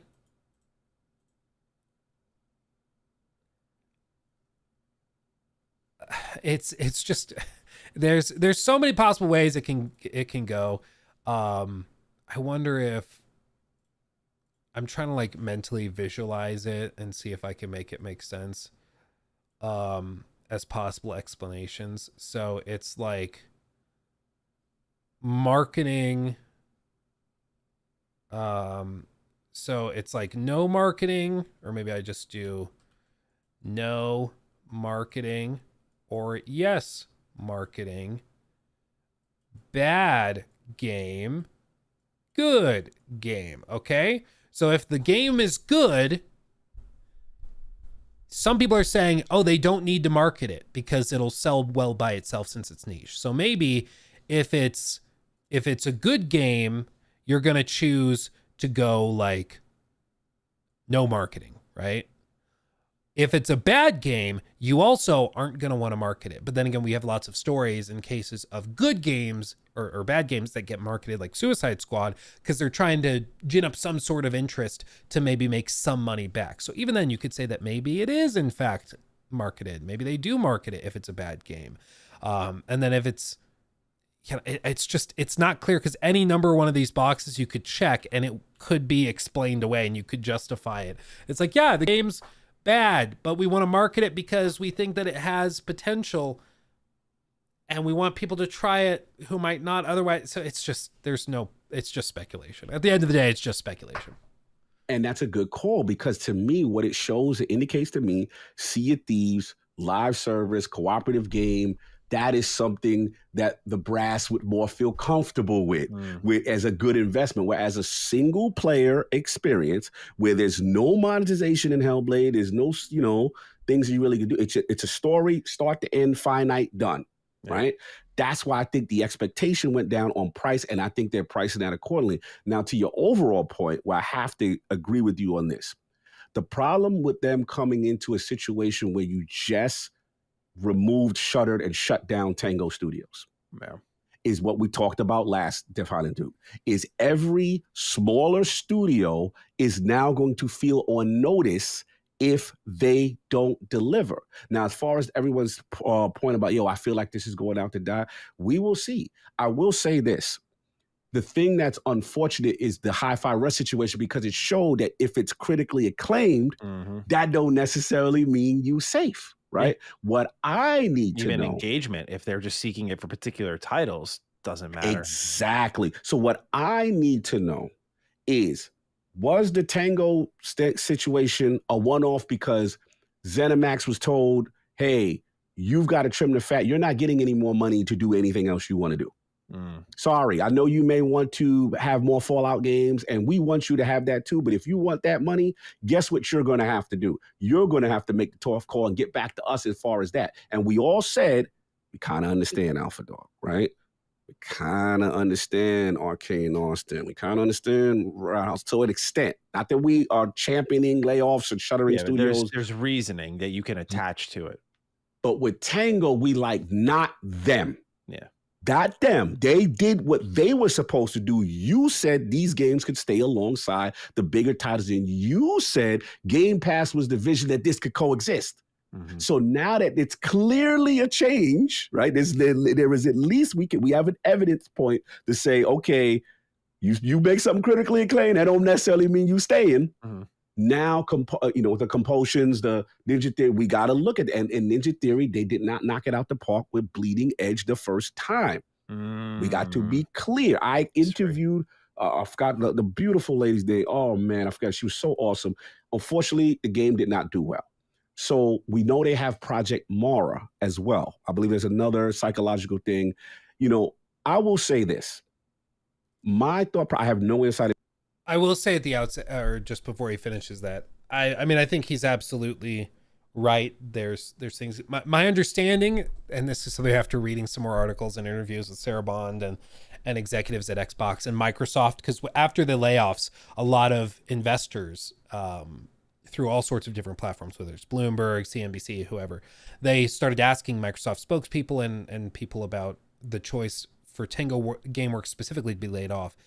And one of the things that was kind of like a common thread through a lot of them is they mentioned that Tango Gameworks was in Japan and that they wanted to make sure that they could, ZeniMax specifically, could easily manage all of the studios under their roof. Which gave me the impression that one of the reasons they might have laid off Tango Gameworks was specifically because it would be tough to manage a company on the other side of the world. So they were like, let's just lay them off. Even though they do great stuff, let's just lay them off, shut down that studio, and we'll go elsewhere and we'll put money elsewhere. I think it's still stupid. I think they could have sold that studio for a lot of money. I think they could have done any number of things to make that work. And granted, I've never run an international game development publisher or studio, so take it with a grain of salt. But I cannot imagine that in 2024, it's so difficult to manage that you have to just shut it all down. Like, I can't fathom that that's the case. So Xbox is racist? No, not racist. I think specifically, we heard like Jim Ryan complaining about having to fly back and forth between Japan and the UK, where he lives and primarily works. And he complained about that. He said that's one of the reasons he was pushed to retire. And so I'm sure it's tough to be an executive at ZeniMax trying to juggle all of the stuff Bethesda Softworks is doing and then also one studio off in Japan. I'm sure it's a headache, but like, is that headache worth shuttering the studio that made your best game? I don't think so. I don't think that makes sense, but that's one common thread we've seen with a lot of these interviews, is that they bring up the ease of managing the studios under their umbrella, and that, Tango Gameworks being in Japan, that was something to consider, blah, blah, blah. It's dumb, but I think a lot of people are trying to search for a reason for why Tango Gameworks was shuttered. And from what I've seen, it seems quite possible that it was something as stupid as that. That it was something as stupid as, we just don't want to have to fly that much, or it's too much of a headache every time we do a conference call to have the translators there and do all of that. Like, it'll be easier if we just do it this way. Like, it's dumb, but it very well could be the case. It's especially dumb when you factor in that Microsoft is an international company themselves. But the problem is that ZeniMax, who would be the ones managing Tango, they apparently didn't like having to juggle it. Information, I'm just guessing. My thought process is clearly the vision from 2018 to now has changed at some point. Yeah. We've already deduced that, right? Yeah. So my question is, and this is what we need to find out, with Xbox Game Studios, because this is different from ZeniMax, does that apply to them? Do they have protections? Right? Because I remember interviews with Obsidian and Fergus Marquardt saying, hey, we did our due diligence. We wasn't even sure to sign with you guys. We asked around. Are there contractual protections to say, hey, if this doesn't work out, we ain't completely shuttered? You know what I'm saying? Whereas Tango and their situation may have been different. And in fairness to Xbox, we have to also say Shinji did leave before that, right?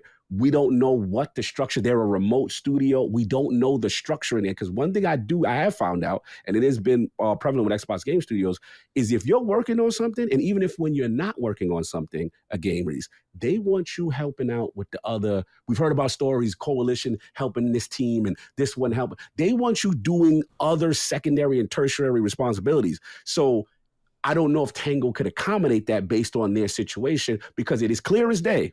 Even though Microsoft is guilty and the plan is guilty, yes, they get all the smoke. ZeniMax made the call and said, we're going to jettison them. Exactly. And, you know, if Phil gets his orders from Satya and Satya's like, you need to get rid of 1,900 jobs. And then Phil's like, okay, well, 600 of them are going to have to get cut from ZeniMax's staff. So ZeniMax got to find 600 jobs, or they got to find 200 jobs, whatever their portion was. And then they pass it off and they're like, okay, you figure out who you're going to fire, ZeniMax executives. And they chose Tango because they just didn't want to have to juggle it. Like, you look at it, I think if we look at the ZeniMax corporate chart, no, not of executives. I want studios. Well, this probably works. So, like, if we look at this, so of this chart, you can see Arcane Austin, basically, you know, half of Arcane cut and gone. Of these other, Tango gone, Alpha Dog gone, Roundhouse gone. And if you look at the remaining companies, they're all working on stuff that we would probably say has a lot of potential, right? So you'd say, oh, Arcane Leon, they're working on the big Blade game, and that is a very expensive thing. They're partnering with like Marvel on it, so that's not something you can just cancel. So yeah, they got to stay. Machine Games, they're doing the big Indiana Jones game.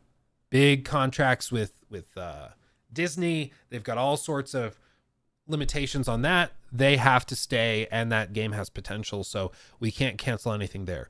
ZeniMax Online, they run online live service stuff that makes good money, and they're also hiring like crazy because they're working on another unannounced game that might be announced this summer. We don't know, but they're working on something big that they think has a lot of potential, which is why they've been hiring so much. So we can't cut any jobs there. BGS, they're the darling child. They can do no wrong, even though they constantly do wrong. So they're safe. Doom, also always well received, makes good money, so it is safe. Tango, they made Hi-Fi Rush, but the executives, the guys we think really made that studio great, he just left. Some other people left. And the game they made, while well reviewed, was not like, you know, it wasn't game of the year, and it didn't make a lot of money. And it wasn't driving many signups. So maybe we get rid of them and Alpha and Roundhouse. So like, if you're the executive and you're looking at this slate and you're told you got to get rid of 200 jobs or 300 jobs, 400 jobs, I think it makes sense why they did it the way they did it. I just think that they didn't really factor in how devastating it would be optically to fire Tango. I think that's the problem.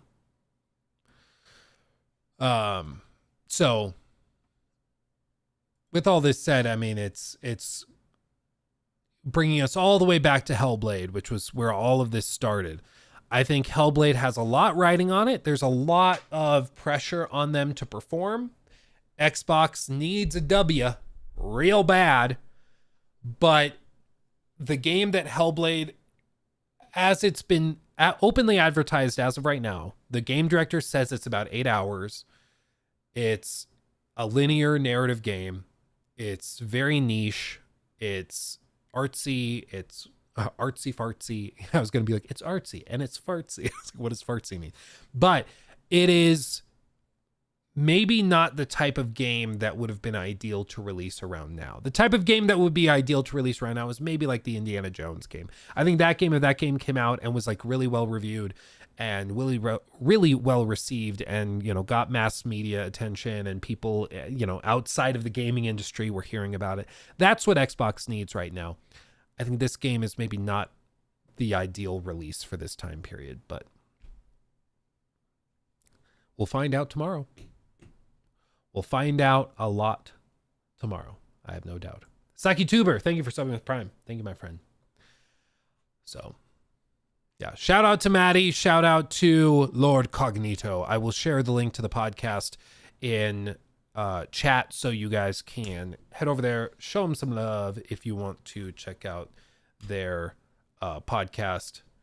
They always have interesting things to say, and I always look forward to hearing their thoughts on stuff because, you know, they're in a group that I'm not necessarily in. I'm not like a hard into one console or the other. I would say it's been easier to be more into Sony games and PlayStation games recently, just because I feel like Xbox has been stumbling a good bit. But hopefully they settle into it. Hopefully they figure something out. I hope that Hellblade is the start of something really, really cool. That's my hope.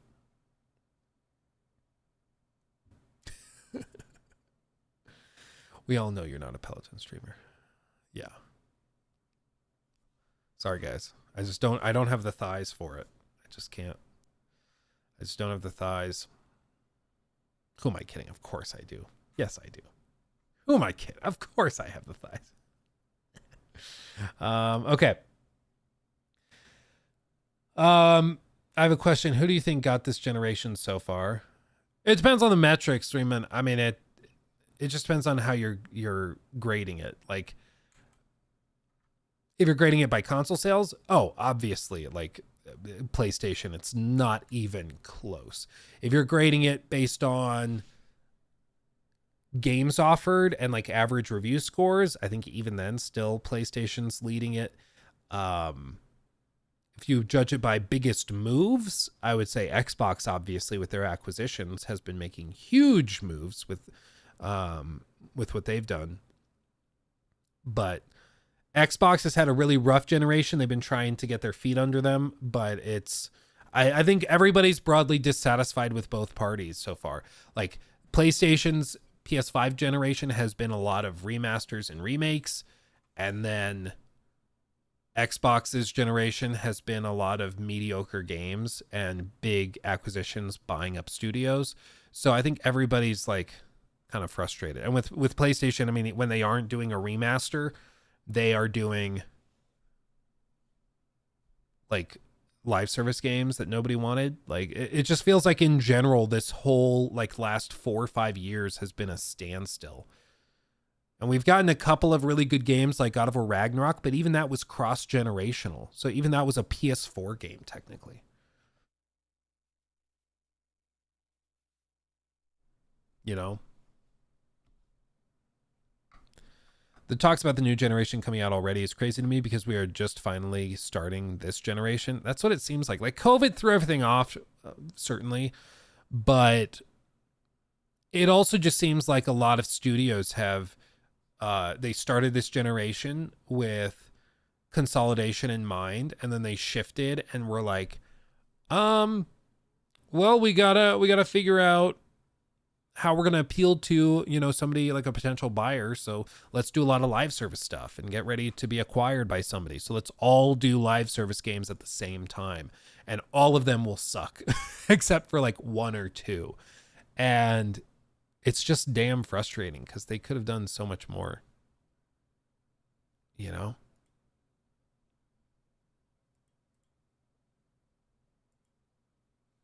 Why did I have this YouTube short saved? They got you, bro. They roped you. Oh. That's funny.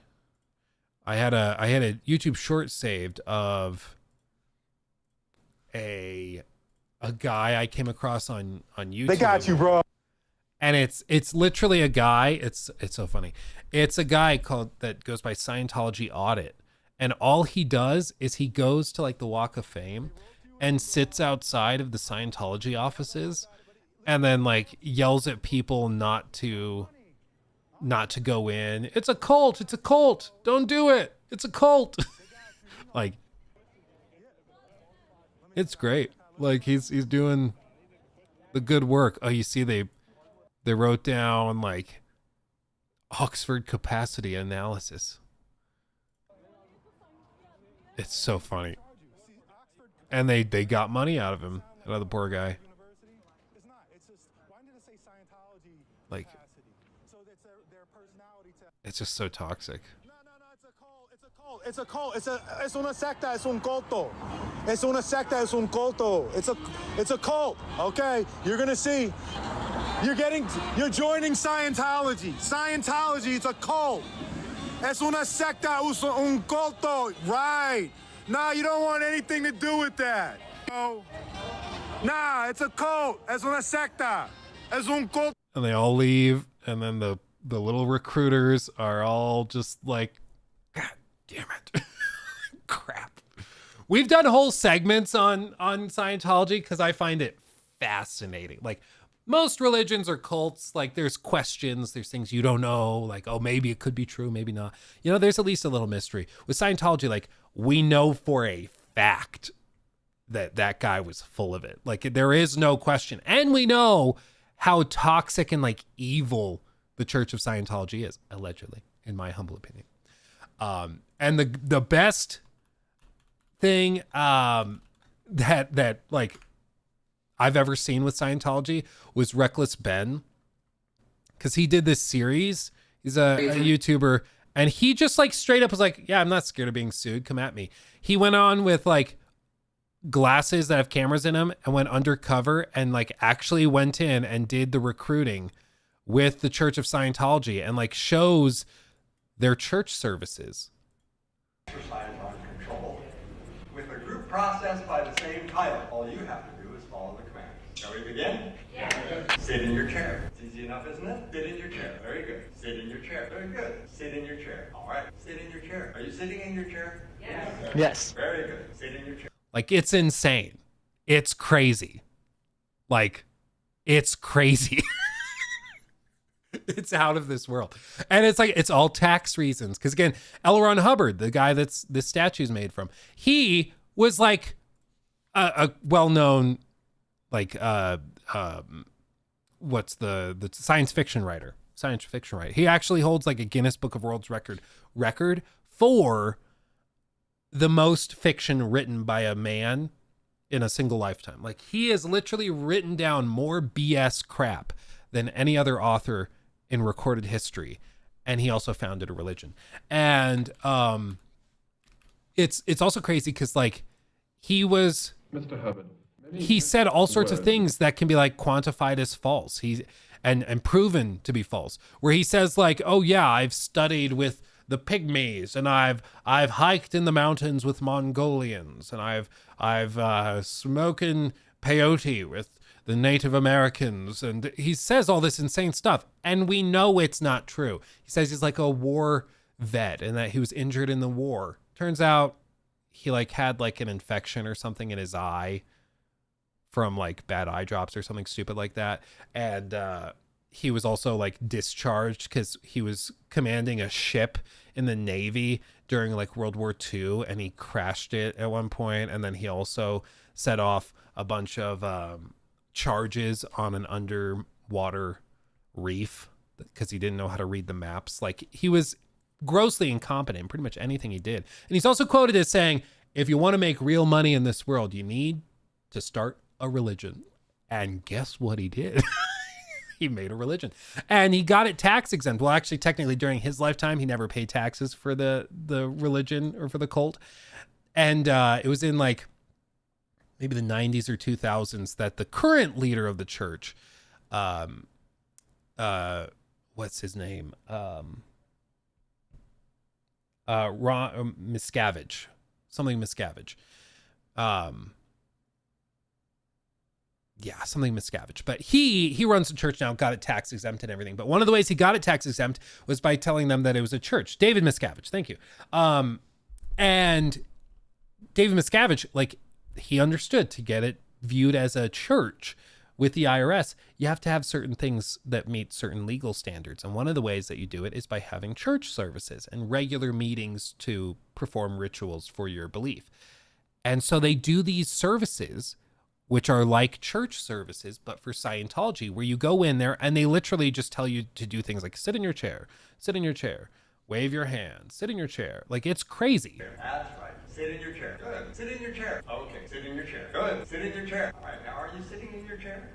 Yes. Excellent. Sit in your chair. Thank you. Sit in your chair. Very good. Sit in your chair. All right. Sit in your chair. Good. Sit in your chair. The next command is quite similar. The auditing command is wear a head. Got that? Wear a head. Wear a head. But it's okay, guys. It's not a cult. It's not a cult. Like, this is one of the more tame parts of Scientology. The other insane parts are like, for example, if you ever meet a Scientologist and you don't want them to mess with you, just tell them that you are an SP. Tell them that you're a suppressive person and they will freak out. It's like telling someone that you're a leper.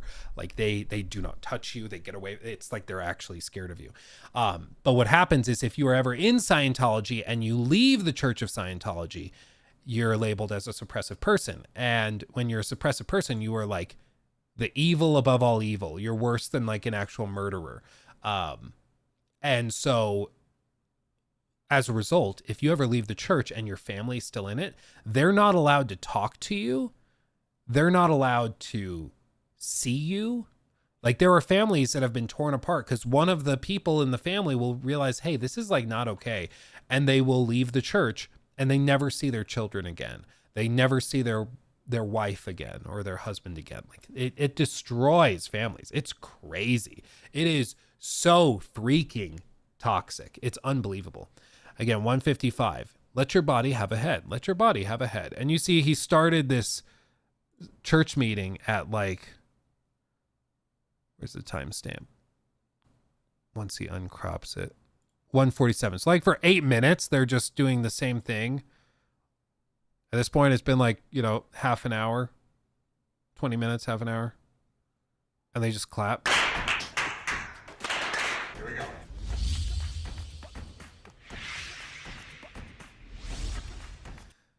Crazy. I highly recommend you check this out. I'll give a link in the description box below, or in the pinned comment rather, or not pinned comment. I don't know how to talk. I'll put it in chat so you guys can check it out, because I highly recommend you go see the whole series. Because again, he has this whole series where he goes in and like takes their courses. They push him to try and buy all their books, and they go and try to do all of this. Like it's actually mad. And he just was like, finally, screw it. I'm just gonna go do it. I'm just gonna go in there and film it. If they kick me out, they kick me out. And sure enough, he went in there, filmed it all, and whichever state he was in was a single party consent state, so he's covered legally. And it's just, there you go. There you go. If you're happy and you know it, clap your head. Yeah, it's all insane. It's all insane. And they are like on the Hollywood Walk of Fame. It has like, they have a huge building and they pull people in that don't really necessarily understand English that well. And they pull them in and get them involved in a cult, basically sell them books and make them sign up for auditing sessions. And it's just, it's all so insane. It's pretty horrifying. It's pretty horrifying. But more than anything, I highly recommend you go watch Going Clear, which is the documentary made on the book of the same name, and it will blow your mind because it goes deep into all of the history of Scientology, how it's founded, where it is now. It's all insane. Like, it's crazy. It's crazy. Thank you, by the way. Let's see. Dylan, thank you for the $5 super chat. Did you get a review copy for Hellblade 2? I did get a review copy for Hellblade 2, and I will be reviewing it when the review embargo lifts and I'm allowed to release it.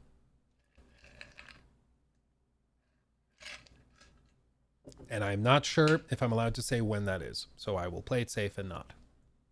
Yeah.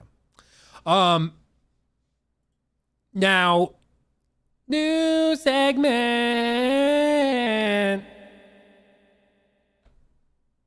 Did I get a code for Marvel's Rivals? No, I did not. Yeah, no, they're the ones that were doing all that stuff where like you're not allowed to critique the game. You can't say anything that could be deemed as detrimental or like negative. It was pretty bad. So anyway, let's talk about another game people are pretty excited for. Black Myth Wukong. This is a game that we've seen occasionally shown off at like Gamescom and some different events. Tokyo Game Show, I think it was there once. But it's been shown off for years, and it's always been one of the most graphically impressive games. It's a big Unreal Engine title, and it's coming from, as far as I'm aware, an unknown studio, a studio that nobody, I don't think they've ever released anything. If anybody knows if they have released something, let me know. But as far as I know, this is like their first huge game that they're putting out. And it's always been really impressive visually. It seems to be in a similar style as, you know, a Dark Souls with a difficult combat system. It's mainly about boss fights and fighting, you know, big creatures and stuff. I've never played it. Jor Raptor has. So we've talked about it on stream a couple of times, but he played it, I believe, at Gamescom last year. And he said that it played really, really well. But it's just not, like, we don't know much about it. We don't really know a whole lot of stuff and specifics. That doesn't mean that it's necessarily bad. It just means that this is a new studio putting out a new game, a new IP, and so it's an unknown quantity. Now, being an unknown quantity, it could be really, really good. And the fact that they've let people play it and try it, that is a good sign, because a lot of, you know, these types of games that look too good to be true usually are, and it doesn't end up living up to those expectations. But it seems like this actually could be really, really good. And you can see people that have actually been there and tried it speak very positively of it. Matt, what did you think? Well, I think there was always a suspicion this was going to be game of the show, right? And I've not played everything at the show, but it's certainly my game of the show. It was really, really fun. What they had on display today was 4 bosses. Yeah. And they have a challenge for you to defeat all of them. Yeah. We almost got 2. Almost got 2. Well, yeah. Almost 3 between us, because I Yeah. played a boss that you didn't, and you mostly played a boss that I mostly didn't.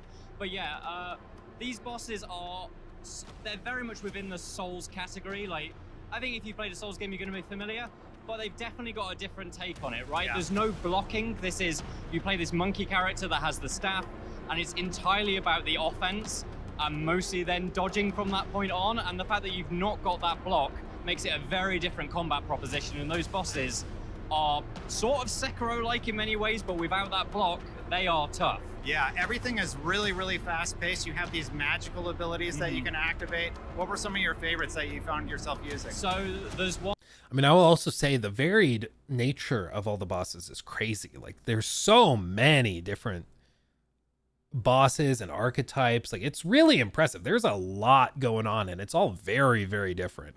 Yeah, it looks insane visually. I hope the gameplay is on the same level. Well, especially, like, we don't know how well it's going to run. Like, that's my fear always with games that are initially really striking for visual reasons. You're like, okay, well, when it launches, what's it going to be like? Because typically the game will either be stupid difficult to run and it won't run super great, or they'll have to tone down a lot of stuff to make it run more stable. My guess would be that it's just going to be a really intense game and difficult to run, and it's going to be pretty, but if you want to play it at 60 frames, they're going to have to make some concessions. That's pretty normal for games like this, but the fact that nobody that's tried it at these events mentions like big visual downgrades or anything, that to me is a really good sign. One which, you know, as someone that's played a lot of Elden Ring recently, I really liked one where you could summon in a gang of monkeys to attack, which was almost a little bit like having my Mimic tier back. But actually there was a Ring of Fire, which I really, really enjoyed using. I saw you use it more than me. But when you put down this Ring of Fire, particularly against this monkey boss we were against, like the Macaque King, it meant that like he was scared of the fire, so he'd back off, giving you that precious time to like drink from the gourds, get my health back, and then basically start the tirade again, just get back in, hit him with this staff that you can change where you hold it and get different grips on it and do different sorts of damage and heavies. There's a lot. I feel like I only got a very minor grasp on it, but I did like what I felt. Yeah, oh man, it was just such a joy to play on the show floor. Dude, this is taking me back to E3. At E3, it was like this. I mean, they had the taped lines on the floor and it wrapped around the booth, and you just had to stand and wait for hours and hours and hours, and it was toxic. It was really toxic. And like, oh my god, I'm having flashbacks. There was a one of my favorite abilities. There was a Twitch streamer. I don't know who it was. Yeah. Oh man. Yeah. There was a Twitch streamer, and he was like wearing nothing but purple. It was all like Twitch, and he wasn't live streaming at the time, I don't think, but he was like such a grade A douche. It was so bad. Like, he was coming by walking past people. We weren't even in the, I think it was a Cyberpunk line. We weren't even in it. We were like across the way at the Mortal Kombat thing. And like he's walking by and he's like, haha, sucks to suck, guys. Should have been streamers. And he just walks straight to the front of the line and they let him in. Like, because he was whatever. I was like, it's one thing if you like have the access to it, it's fine. Good for you. But the fact that he was like such a twat about it really pissed me off. I was like, bro, nobody's looking at you and be like, wow, he's cool. Everyone wants to kick your ass right now. It was bad. All purple, Ice Poseidon. No, I think I would have. I don't think it was Ice Poseidon. And I don't think he would have even been let into E3. Like, let's be honest. But I'm pretty sure that was the E3 that Dr. Disrespect got banned from Twitch at, because he took the camera into the bathroom and they said that was the excuse or something. Because I'm pretty, I think that was, because we saw Dr. Disrespect walking around. It was like a whole thing, but yeah. Anyway. Yeah, I'm having flashbacks. It's bad. Are you and Jake Baldino related? No comment. Same mom, different dads. Thank you for the 5. Oh man. It was just such a joy to play on the show floor. One of my favorite abilities was Stone. Yeah. Because if you time it right, your opponent gets tripped up, and then you can just, get some damage in while he's staggered. Tell me more about that boss that you played that I didn't, though, the fourth one on the list. So the Black Lung, he's essentially like a giant half pig, half dragon looking beast, but he's got what essentially look like massive maracas that generate lightning. And so kind of about midway through the fight, sort of where you'd expect your stage 2 to start, he starts drumming with them and it creates these rhythmic patterns and you have to leap over the thunder waves they create. And it's almost slightly Guitar Hero-like in that like you have to learn the rhythm and start doing the bounces with it. And I thought that, along with many other attacks that you have to learn, and he's a bit slower than some of the other fights we were doing. Like the macaque was very, very fast. That tiger you fought was super fast. Yeah. He was slower than them, but he packed a punch, and so it was that learning how to. You've got to dodge. Like one hit from him was like more or less game over. Yeah, the tiger boss that I got a chance to encounter, he was probably the toughest boss out of all the ones that I got to play. Very, very fast. He would turn that stone move I mentioned earlier on me, so if I hit him, I would get staggered, and he would attack me from a different angle because it was a decoy. Man, this game has so many interesting facets to it. Yeah. Jeez, dude.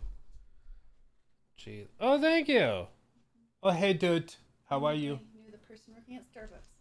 They gave me a free drink. Oh, sweet. Do you want to say hi to everybody? This is Orion. Hi, everybody. Can I say hi? Oh. No, you're camera shy today.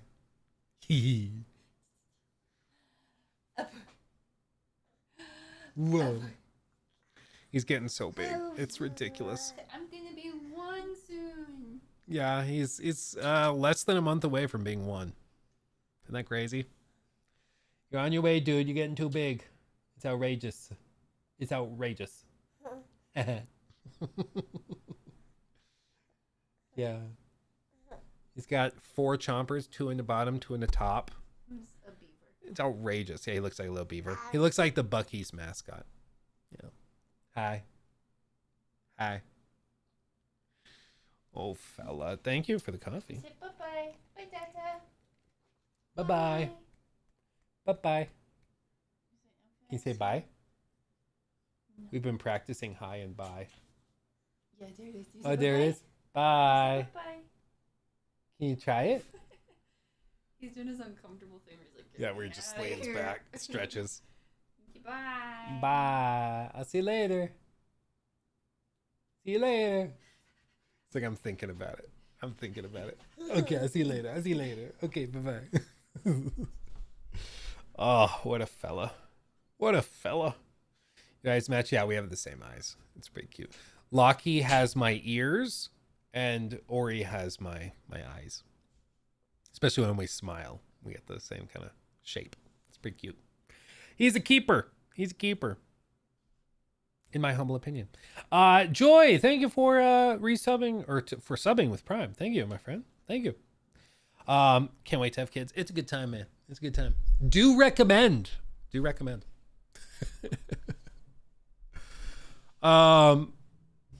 Yeah. Anyway, with all this, I mean, if the game looks this good graphically through YouTube compression and IGN, like typically when they do event capture like this, it's like 1080p. It's pretty low res and low bit rate, which is the bigger problem. But if it looks this good through all of that, and this is their capture from an event where the game was actually running, and this isn't like a PR thing, I imagine in person when you're actually running it on your display in front of you, not compressed, it's got to look outrageous, you know? Like,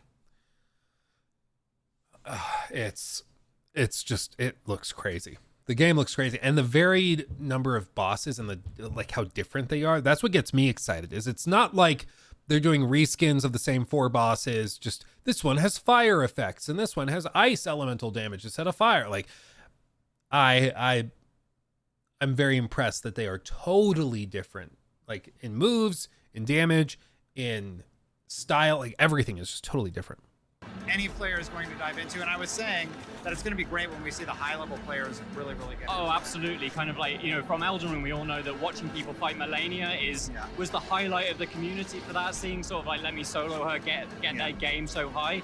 And I can't wait to see what the high-level bosses in this are, and the sort of moves that, like, there is clearly a move set that I've not touched in there. Sort of like, I feel so novice at the moment, but I can't wait to see people that master that staff and learn how to do all sorts of cool moves with it.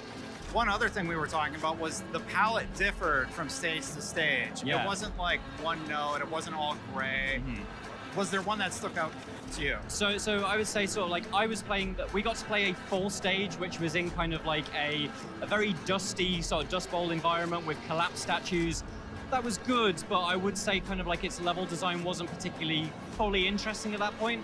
But what I will say is when we moved into the mountain area, which was covered in this beautiful snow that deforms as you walk through it in real time, whilst we only got to see a very small amount of that level, it did look gorgeous. Yeah, I'm a sucker. This is the one thing that I don't know about. This is my one question mark. Well, I guess I have a couple. It's like the studio. We don't know anything about the studio, stuff like that. But in terms of the game's like design, the piece that I've never really heard described, and I've done digging and I've asked Joraptor, who again tried the game, I don't know what connects each of these big boss fights. Like if it is just like a boss rush mode, that's okay. But I like, what is it a boss rush mode, or is it that there's different stages? You load into this level. This is the snowy level. You run, through these little areas, find some stuff, fight some low level grunts, and then you go to the boss. Or is it all connected? Like we just don't really know what connects the different pieces. What Joraptor said is he played this demo that they're talking about now from Gamescom 2023. So he played this exact thing, and he said that it was like, after you beat the boss, they loaded it into a different thing, and then you popped up in front of this boss. So he said it was like isolated. But what I don't know is what connects it. Is it like a Dark Souls where it's like one steady run through levels, and maybe you travel to this area and then you go travel to that area? Like what connects it all? And we don't really know what connects it yet. We don't know. Because it every time I've heard it described, it sounds like, yeah, this stage you load into and then you go through it. So it's like, okay, do you load into this stage, you defeat the boss, and then like a little fade to black, a cutscene plays, then you fade up in another stage, another area, and it's like a different level? Okay, that could be fine. Like I'm okay with that. I just don't know what to expect with it. I'm not saying that would be bad. I just don't know what to expect because they haven't said anything about it. The snow level, the Tiger King boss level, it's in this gorgeous like shrine with all these statues surrounding it, and we just stopped for a second and just looked at what the level designers had created, and I love that. Like any game that makes you just stop and take notice for a few seconds, they're doing something right. Oh yeah, you can tell it's on next gen tech. Yeah. Unreal Engine 5, really excited about that. So overall thoughts, Black Myth Wukong. Yeah, so far my game in the show, I've not played everything here, but this really, I love Sekiro, I love Bloodborne, this really spoke to my sensibilities. Yeah. Well, are you hyped for Black Myth Wukong? Let us know in the comments below, and for more on all things gaming and Gamescom, keep it right here with IGN. Keep it right here with IGN. And shout out to Destin. We've talked to Justin a few times.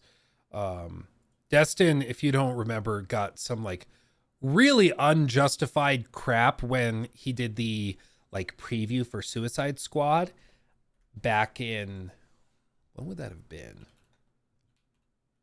Maybe January? I think it was. That are more about Oh grinding God, it's so loud. I'm sorry. I'm so sorry. through traditional tropes like point defense or collect the material This. and turn it in. Because it was framed around like, it was framed around, we played Suicide Squad Kill the Justice League and did not like it. Also, like, let's just talk about double standards. Imagine if like Deadshot or Joker or somebody did this to Harley and just cupped her ass and then time froze. Imagine the calls for cancellation. This game is glorifying sexual assault, all this stuff. But with this, no, it's fine. It's funny. It's cool. It's like it's a bit of a double standard. Hate to be that guy demanding consistency, but there we are. Anyway, Destin, he did this whole preview thing. And as you can tell from the title, we played Suicide Squad Kill the Justice League and did not like it. And there were a lot of people that were saying IGN's being too hard, IGN's being unreasonable, they aren't giving the game the chance, and they were just raging about it. People were being really, really mean about it. But I think all of his critiques were very fair. And then we got the final game and it was like, yeah, believe it or not, when a game is bad, there are red flags. And especially if you can play it beforehand, you can probably feel those ahead of time. It's why, like, usually looking at gameplay footage, we'll do it on stream, and I can usually point out some things that aren't lining up and are a little weird and aren't making sense. It's how, like, we're able to predict so consistently on this channel, on the main channel, and on this channel. I've been able to really consistently predict, like, some of the biggest flops, whether it's like a Suicide Squad or problems with like Callisto Protocol before that launched, or Starfield. Like, we're able to, or Redfall, of course, we're able to pretty consistently look at these things because usually there's smoke where there's fire. And if you just know what you're looking for, you can spot it. And with Suicide Squad, there were so many red flags. It was ridiculous. Like, it was ridiculous. It was so bad. And so it was really funny to see people like rage at the idea that Destin was being pretty hard on it. But it's like, you guys are complaining all the time that IGN is too soft on games. And so when they come out and they're like very critical of something, it's like, wait, what? And the meme was like, oh, they didn't get paid enough for it.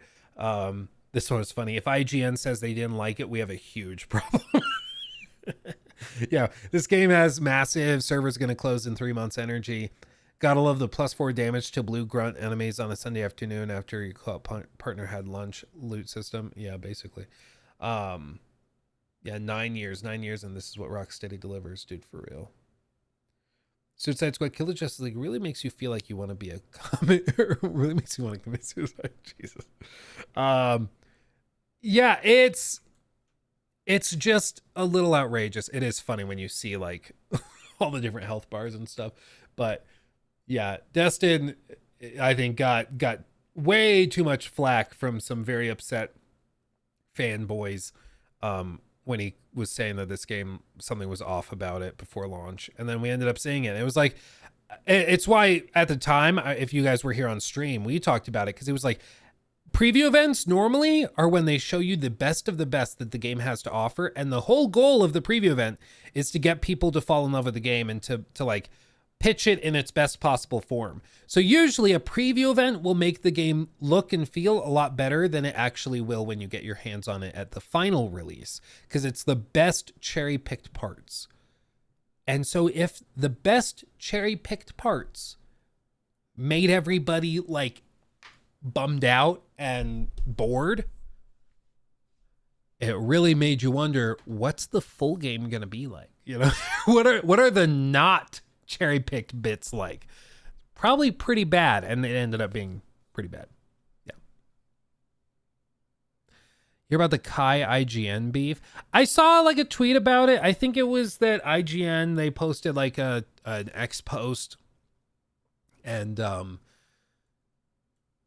they were trying to like call attention to the Elden Ring streams he's been doing, but they did it in kind of a weird way where they were like, Kai Cenat, the streamer who once incited a riot in New York City, just beat Elden Ring after however many hours and however many deaths. And it was like, that was a weirdly aggressive way of framing it. It's like, oh, wow, okay. No, we're just going right to that. It was like, it was a little weird. It was just really distasteful. And I think a lot of people were like, I mean, and for one, inciting a riot, as far as I'm aware, is like a criminal offense. And I think he was charged. I thought they dropped the charges or something. I thought. Maybe they didn't. But it was like he was doing a PS5 giveaway, I think is what it was. And then just thousands and thousands of teens showed up. And basically it seemed like they accidentally started a riot. They dropped them. They did drop it. Okay. That's what I thought. And so I'm like, if you say incite a riot, that implies like a crime.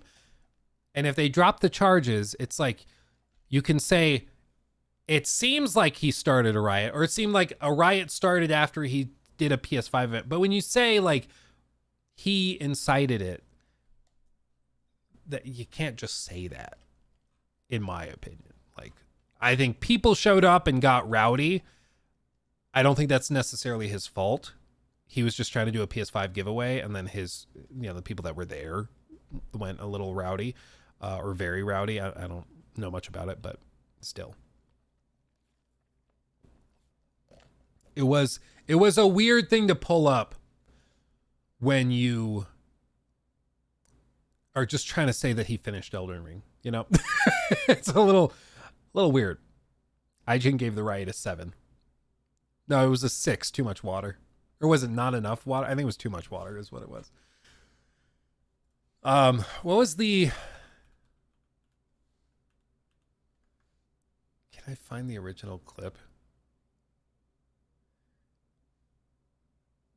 Was it the IGN Miles Morales review? Where it was like the exaggerated swagger thing?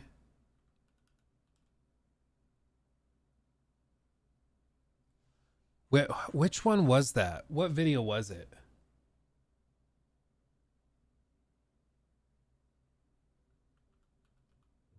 I don't see it in this.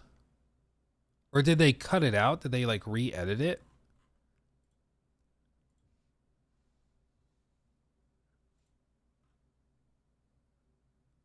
Oh, was it GameSpot? Was it not even IGN? Marvel Spider. Was it GameSpot? Hold on.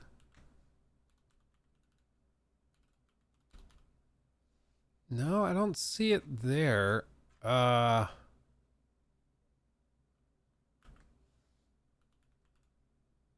everybody in the comments is mentioning it.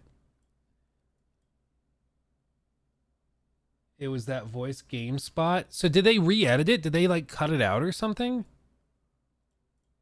Spider-Man Miles Morales feels like the second half to The City That Never Sleeps, the expansion to 2018's Marvel Spider-Man, and unfortunately its gameplay never quite manages to break free of that feeling. That isn't necessarily a bad thing. I like 2018 Spider-Man for its engaging combat loop, so I'm glad Spider-Man Miles Morales emulates it. It's just that sometimes Spider-Man Miles Morales can feel too similar to what's come before, which can get in the way of establishing Miles as his own brand of superhero. Regardless, the familiar trappings of Spider-Man Miles Morales are used to tell an entirely fresh story with a few brand new faces, and it's that narrative and those characters that manage to distinguish Spider-Man Miles Morales as an open-world action game that's compelling to play. I swear it's IGN. The reason I thought maybe it was GameSpot was this. The way he leaps off of rooftops and flips backwards to face the camera that's before him. falling into a headfirst dive is just full of the exaggerated swagger of a black teen. It gives me Oh my god, dude. I forgot how awkward that is. Oh, it's weird. It's just freaking weird. Okay, this is the most replayed bit. I wonder where it is. Let's see. In context. Let's hear it. This is a brand new Spider-Man for the first time, one similar to but also altogether different from Peter Parker Spider-Man. Sure. You can understand how he's grown to this point. You got to see it. You got to live through that internal turmoil with him. The child of a black father and Puerto Rican mother, Miles is a wonderful mixture of cultures and languages. A wonderful mixture. I accidentally tapped him. A wonderful mixture. Leaps off of rooftops and flips backwards to face the camera before falling into a headfirst dive is just full of the exaggerated swagger of a black teen. It gives me goosebumps every time he does it, especially... The exaggerated swagger of a black teen gives him goosebumps. Dude, this is still up. It's just a weird choice.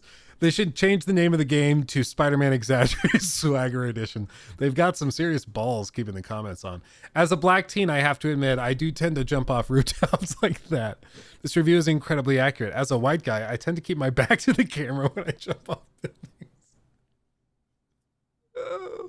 Oh, God. My friend who is a black teen has not received his exaggerated swagger yet. He'd like a refund. I have a dream that exaggerated teens will all be equal. Martin Luther King Jr. at Washington. My favorite line from the game is when Morales says, "It's swaggin' time," before jumping off a building. Oh, man. As a black man myself, I do, in fact, recall leaping off buildings with a large amount of exemplified charisma. My dad left because I didn't have the exaggerated swagger of a black teen, the boisterous tendencies of a melanated African-American male youth. Miles is a wonderful mixture of cultures and languages. Dude, he's just mixed. Effing relax.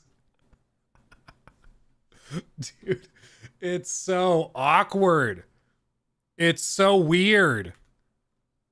Like, and then like to say that it gives you goosebumps every time he does it. It's like, bro, chillax. Like, whoa. Are you okay? Oh, man. But that's the thing. Like, everybody thought it was IGN. No, it's GameSpot. I also thought it was IGN. I just assumed it was IGN. But no, that is a GameSpot line. It is not from the IGN review. But even that, if you go to the IGN review, I thought he was going to say that this game makes you feel like a black Spider-Man. Terrible review. Forgot to mention the exaggerated swagger of a black teen. Full of the exaggerated swagger of a black teen. Obama, I think. I really enjoyed being able to see the exaggerated swagger of a black teen. Guys at Insomniac should have made the Avengers game, just saying. This game beats Spider-Man PS4 only because of the exaggerated swagger of a black teen. It's all anybody's talking about, and that's not even in this video. It's all anybody's bringing up, which is crazy. Like, imagine if you put out this review for IGN. You're like, okay, I feel really good about that review. Publish. And they publish it. And then you see the comments just flooded with that stuff. You're like, what the hell are they talking about? Then you realize, oh, another company published a review where they said like this really weird, awkward, uncomfortable thing. And somehow it got past all the layers of approval and stuff. I don't know how they did that without realizing, hey, this is like weird. It's just weird. It's like patting yourself on the back for getting goosebumps over some exaggerated swag. The whole thing is just weird. The whole thing. But man, it's precious. Oh man, we're getting the deep cuts here. We're getting the deep cuts. Look at the random clip I just got recommended. Hold on. Look at this. This is a deep cut. Why is this being recommended to me? Game had it all. Yep. What did you think of your team's ability to withstand Florida State's impressive comeback? Yeah, you know, I'm in favor of execution. Maybe our entire team needs to be executed after tonight. Thanks, Coach. Thanks, Coach. Glad to hear we got your support. Oh, man. Oh, it's too precious. It's too precious. Oh, dude, I'm getting recommended all of these. Look at this one. America is a nation that can be defined in a single word. I was going to put him.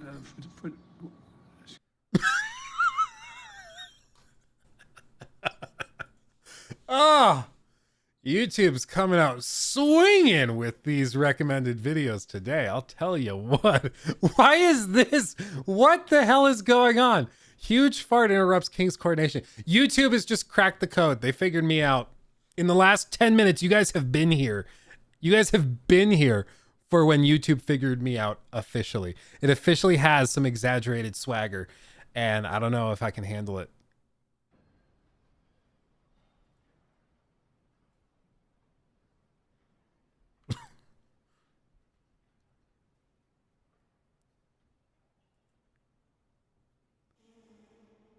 Dearly beloved.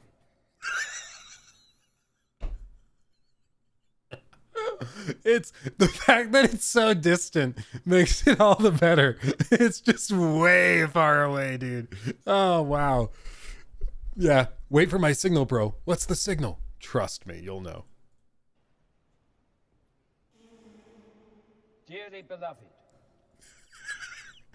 It sounds to me like somebody blowing their nose, honestly. I'm guessing that's what it was, but you never know. Maybe it was in fact a fart. That would be way funnier, but you never really know. Okay, you can't do this to me. I've seen this one. This one is precious. Hey, am I moving? Heck yeah! Join the Olympics.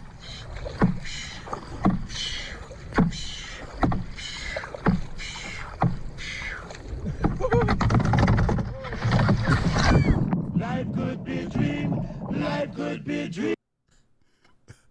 I will say paddling boats like that is quite difficult. Even when you're at like peak physical form, it's pretty tough. It's pretty tough. So I sympathize.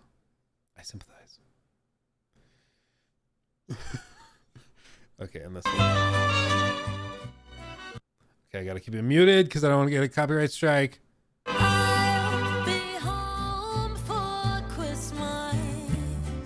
Quizmoys.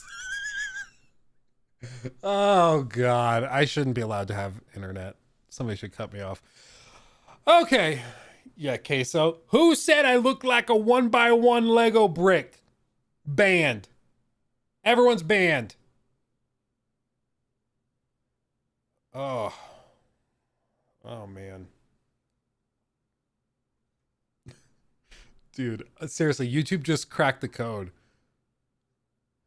Goo goo gaga, I want milk. Old Key and Peele. Machine Gun Grandma, I don't know what that is. Imagining a Shrek massive open world game. I've never considered that. Okay. Can I guess let's imagine it together, okay? New segment. Everyone, close your eyes with me. Because Teaser Play uploaded video 3 months ago and asked us a question to imagine something fantastical, something magical, something truly special. And that was a cinematic Unreal Engine Shrek game. Now, I'll be honest, I never considered needing this or wanting it. I had never thought of it. But I could actually see a world in which this could be good. This could be fun. You could do all sorts of stuff. You could have like a fear system. So like if you maybe the goal isn't like actually Shrek from the movies, but like an ogre, and it's heavily inspired by Shrek. And so it's like you have you can rescue the princess from the dungeon, or you can use the fear system to build up fear levels of like nearby villages throughout the map. and you can perform different actions, raid carriages, transporting goods and stuff to incite fear and all sorts of things. So there could be all sorts of interesting little ways that you could play with it. It could be interesting. It could be interesting. I'm a firm believer that even the most simple and dumb ideas can end up being weirdly fun, or even like they can be good games, or at least compelling and interesting games, such as the mere concept of a squirrel with a gun. That's the whole concept behind this game. And it's just a squirrel with a gun, and you run around clearing out levels, and the fact it blows them back so much it makes it all the better. But you go around collecting little acorns, and I mean, this is the game. This is the whole thing. It literally was just, what if we had a game where you play as a squirrel with a gun? And that's the whole thing. That's all they ran with. And honestly, it's an interesting concept, and I'll take it. I'll take it. What was that other game? You guys will have to help me on this one. Let's see. Maybe I can just search it. Kingmakers.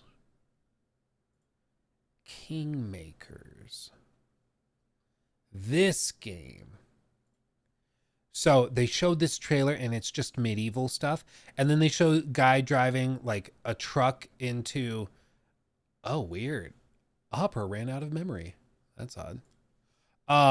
Then they show this, and the car drives through the portal, and then like it's a big game where you play and fight waves and waves of medieval soldiers and stuff, but with modern weapons, and you can like get grenade launchers and drive cars into them, and like that's the whole thing. It's a medieval sim game. They're like, yeah, that's fine, it's kind of cool, but what if we just added modern stuff to it as well? And it actually is like in and of itself a novel enough idea that it's gotten a lot of people very, very excited and interested.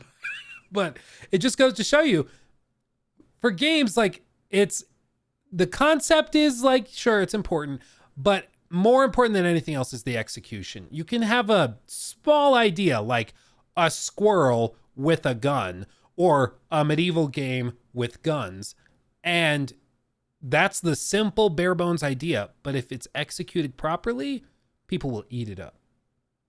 They'll eat it up, you know?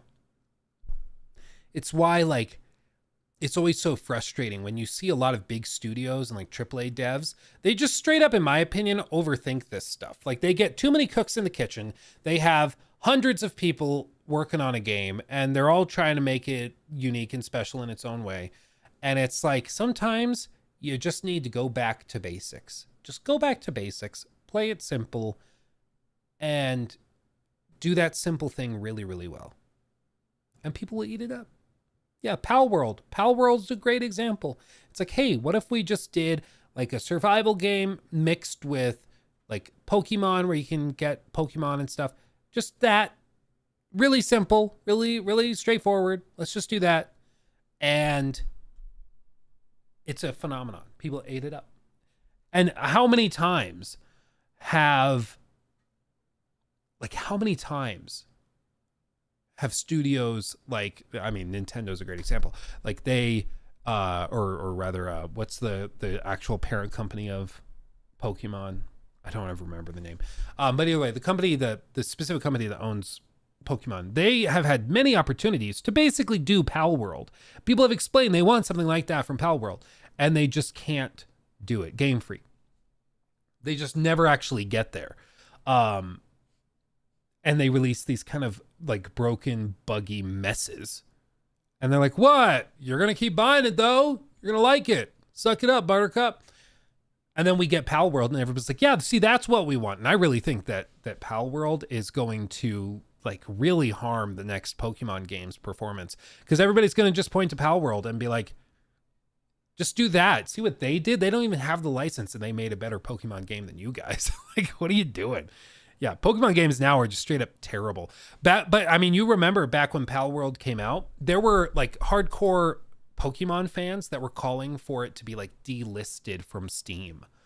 I had somebody tell me that I was being like ridiculously irresponsible as a content creator for talking about the game because they didn't own the rights to Pokemon and it was clearly Pokemon inspired. And I was like, bro, you're some dude. What are you doing going so like on the defense for some corporation you don't work at? Like, what are you doing? Like, I'll worry about myself. You worry about you. If they file a lawsuit, they can do that. That's fine. But they haven't yet because I don't really think they have a claim that they can enforce, which is why even to this day, there haven't been lawsuits or anything. But it's because like some people tie up so much of their personality. They tie up a lot of it into individual little games. And then they tie their personality into like a console where, you know, the let me see if I can find it. Let's see. You know, they announced that they're bringing games to PlayStation, and you see Xbox gamers that are like burning their console or putting it in the toilet and peeing on it and doing all sorts of insane stuff. And it's like, bro, what are you doing? Like, what are you doing? It's just crazy. They're obsessed with IPs. Well, it's just anytime you tie a personality into a brand or a company, like you're going to be prone to making stupid mistakes and doing stupid things, like, because you just, it's no way to go through life, because the company doesn't really care about you. You're a customer to them. You're an asset to them. That's all it is. Like, it's just ridiculous to like play defense for them. You're not even getting paid, you know? It's silly. Let's talk about this real quick, because I just thought this was funny. News segment. Masahiro Sakurai refused to add Dolby Surround to a Kirby game because players would have to sit through the logo, and specifically said that this was going to be problematic enough that, as a matter of principle, didn't think that it was worth doing, which is really, really funny. What he phrased it was, so during the discussion, Sakurai said that said that his one recommendation for Hamster was that it should reduce the waiting time between launching of its arcade archives titles and actually starting the arcade games features. When you're at the arcade, you swiftly jump from one machine to the other, switching between various games. But why is it that you don't get the same impulse with arcade games, despite there being many games to choose from? Rather than just tossing a coin in and getting into the game immediately, you must click an icon, wait for the logo, wait for the title, look at the instruction screen, wait until everything loads, and then you're finally at the main screen, after which you can start playing. I want you to measure the total time this takes and shorten it by even 1 second. And he just went through it. And specifically, racing game Kirby Air Ride was originally supposed to have Dolby surround sound, but Sakurai chose to ditch it because it would have meant showing the Dolby logo at the start of the game for a few seconds. I feel very sorry for making the user wait, he explained. If you take 1 second away from each user, that means you'll be taking 10,000 seconds from 10,000 people. The more this repeats over the years, the more time you will cause players to lose. Which is crazy. Like, it's a very simple way of thinking about it, but it makes sense, right? Like, yeah, well, you do start to feel bad when you think about like all of the time that potentially is wasted. And like, I'm even hyper aware of this. I try to have Jacob cut out all of the little like moments in videos and stuff. Like, I just want him to cut all of those out. I don't want to waste a ton of people's time if I can help it, at least with stuff that's totally vapid. But it's funny to think that just because the Dolby splash screen has to come on, it's like, no, that's too far. That's too much. gotta cut it. To be fair, I mean, what game was it? It was Kirby Air Ride. Kirby Air Ride. I don't think this game probably needed like top-notch audio. Like, honestly, if this didn't have Dolby whatever, I don't think it would be that big of a deal. And obviously it wasn't. I mean, the game released just fine without it, but that's just one of those little things. Talking about going back to basics, you know, we don't want to waste players' time. We'd like to get them into the game as quickly as they possibly can be. And so we're just going to keep it really streamlined. And if something gets in the way, then we shouldn't do that. And just little bitty changes like that can totally alter it. Yeah, his intent is to remove any barriers from people playing the game, making them more addictive like arcade games. He's just disguising it as consumer interest. Well, exactly. But it's all about the player experience. If at the end of the day, somebody's more likely to play your game if you can remove a few seconds of hesitancy, that's key. That's like also the whole premise behind Game Pass and then also xCloud and xCloud game streaming. The idea is that if you want to try Starfield, you can just press the little cloud button and stream it. You don't have to download it. You can just stream it right away. Yeah, it won't run super great. It'll be like a little fuzzy and a little laggy, but you can at least try it for like an hour. And if you really like it, download it then. Like that's just one more barrier they're trying to remove to push you into trying it and playing it. And I you know, we've talked a lot about games that have road bumps and little things and barriers to entry. And every studio, every developer, especially with how competitive the market is, they really, really need to try to cut those down. Let's shift to this real quick. News segment. So, we've had a lot of bad news in the industry recently. A lot of bad news. Lots of layoffs, lots of cancellations, lots of discussions of restructurings, as they say. It's about time we had some perhaps good news, pray tell. Well, Larion, the guys behind Baldur's Gate 3, are opening a 7th studio in Warsaw. It says growing the team is crucial, quote, with 2 very ambitious RPGs now starting development. They're actually expanding. It's their first Polish studio, and it will help with the development of Larion's next 2 upcoming, as yet unannounced titles. We don't really know what these are. We know that they've said very clearly they're not doing a DLC for Baldur's Gate. They're not doing a sequel. And it seems like they just want to go back to their own IP, something original, which could just be a continuation of like, you know, the Divinity Original Sin games. Or it could mean that they're doing one of those and then maybe also like a sci-fi one. People have rumored that maybe they would try their hand at a sci-fi RPG. We don't really know, but it's probably original. It's probably something totally different. Be careful of expanding too fast. That's a good point, Nemesis. Very, very crucial. A lot of studios are guilty of expanding too much and too quickly, and then having to cut it back. You know, it's the old thing of like, in my backyard, like we had a spot where the grass wasn't growing, so we seeded the crap out of it. And what they tell you to do, the lawn doctor guy, he was like, oh yeah, you got to let it basically overgrow and fill in. So it overexpands and then you trim it down to exactly where you need it. So, you know, the sod spreads way more than you need it. And then you go in there and shape it precisely as you want it.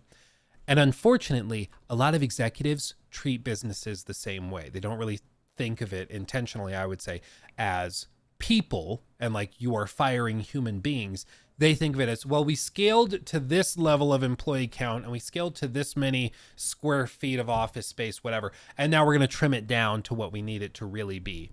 It's the same thing that a lot of these guys tend to do. So I absolutely think that they should be cautious with expansion, but I'm sure they are really thinking this through because they seem to have a good head on their shoulders.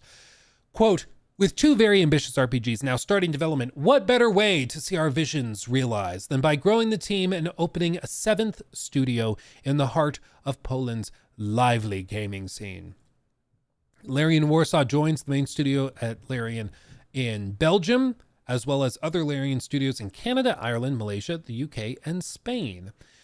One of the ideas with having all of these studios, I saw somebody on the comments of one of our other videos when we were talking about this stuff. They were like, why do they have these studios spread out so much? Like, why don't they just make one bigger studio in Belgium where their main studio is? Why don't they just expand that, buy more office space and fill it up with more employees?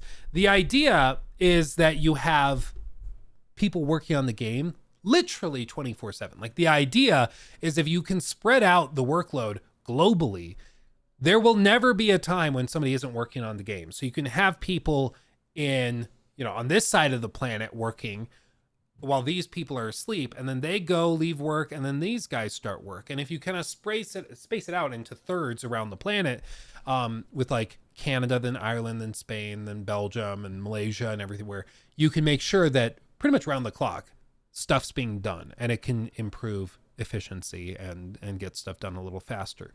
So that's at least the goal. Beyond that, there's also such a thing as talent shortage. There are only so many people who are qualified to work on a world-class game on the scale of like what Larion wants to do. There's only so many people that are that good, right?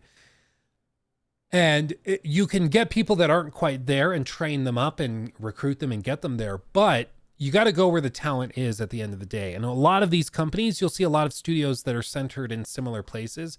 So you'll see a lot of studios in like the UK where there's a lot of talent. You'll see a lot of studios built in like Quebec or Montreal where there's tons of developers and game studios. And so you start to have developers that live in those areas, and they might move between companies and between businesses, but they're all like 20 minutes away from each other from their house. And so it's not that big of a deal to move jobs over to that other one. It's just where the hubs of skilled laborers basically are. So they focus there. And it seems like they're just trying to do something similar where they are spreading out and trying to target those pockets of talent wherever they may be. Larion announced last month that it's now working on 2 new projects based around its own original IPs, following comments from boss Sven Vinke. I still don't know if it's Vinke or Vink, but he said that it was moving on from Dungeons and Dragons universe to try its hand at something else, which is like a little bit of a bummer. I get it. I loved Baldur's Gate and I love the integration with 5e as a game system, but I also get why they'd want to do their own thing. Like, can you really blame them? You spend years and years working on something, and it's just like you're limited constantly with what you can and can't do with game systems. I understand it. It's still a little bit like, oh, okay. Being given the chance to develop a game set in the universe, or the Dungeons and Dragons universe, has been a dream come true for all of us, said the announcement. But Sven recently confirmed we won't be introducing any major new narrative content for the story of Baldur's Gate 3 or its origin characters and companions, nor will we be making expansions or Baldur's Gate 4. And they're just saying very clearly, we're not doing it. So stop asking. Stop asking. And the other piece of this is like every copy of Baldur's Gate 3 that they sell, they have to pay Wizards of the Coast. They just do. And it's probably like, obviously, demonstrably, it's not enough to like break the bank. It's not a problem. Otherwise they wouldn't have agreed to do it. But even if it's like 20%, it might be 30%, it might be 20, it might be 10, it might be 5%. We don't really know. But whatever percentage they pay to Wizards of the Coast, that is a cut of the game's sales that they are not getting. And they're pretty confident that, especially after the success of Baldur's Gate 3, they could find similar success in sales with their own IP. So in terms of business, it just makes sense because you'll have wider margins, make more profit on each individual game sold. And beyond that, you also have other things artistically, such as artistic freedom, where you don't have to rely on their approval for certain things, you know? It's Vinco, the same sound you make when you sing learn. Learn. Vinco, but the same sound as when you say learn. Vernk? Vinkern? Vinkern? Is that what you mean? I'm more confused now. I'm more confused after trying to pronounce it properly. Anyway, with all of it, you know, they say as an independent studio since 1996, we value the freedom to follow our creativity wherever it leads. In this case, after 6 years in the Forgotten Realms and much discussion and rumination, we've decided to seize this opportunity to develop our own IPs. And I think that it makes sense. Again, it's still like a little bummed because we would love to see another Baldur's Gate game, but I also get it. And if they really believe that whatever they're working on, whatever they've got cooking on the back end privately is like gonna be worth separating out, like that's, can you really question it? You know, can you really question? Man, developing a new Baldur's Gate after such a long time, releasing an incredible game, and then just F off is probably the best thing they could have done. Well, it's like, quit while you're ahead, like you either die the hero or you live long enough to see yourself become the villain. And for them, they might just be like, honestly, we did the best Baldur's Gate that we possibly could. We did the best D&D RPG or CRPG we possibly could do, and that probably anybody can do. So let's just call it good while we did it, like, why mess with perfection? And I can respect that. Like, at some point, you just, quit while you're ahead. And they're not even quitting. They're just going to do something else. It's not like they're closing shop or anything. Give Larion a Star Wars license. I don't think they would take it. I don't think they would even take it, honestly. I don't think so. So, anyway. I'm not the biggest fan of sequels. I like letting good things be good and moving on from to better things. Yeah. That's kind of where I'm at. Maybe it's just because, right now, after all the floods of sequels and remakes and remasters, I'm like, God, can we take a break? Maybe that's, I'm particularly sensitive to it, but we'll see. I keep saying we'll see even when it doesn't make sense. We'll see. Let's see. Anyway, can't wait for Ghost of Tsushima 2. Yeah, exactly. Anyway, yeah, I'm tired of sequels. So when's that sequel coming? Exactly. Okay. So, fam, this is going to be so coy, and I'm sure you guys won't have any idea what I'm talking about, but I have to go record something that's quite pressing for imminent release.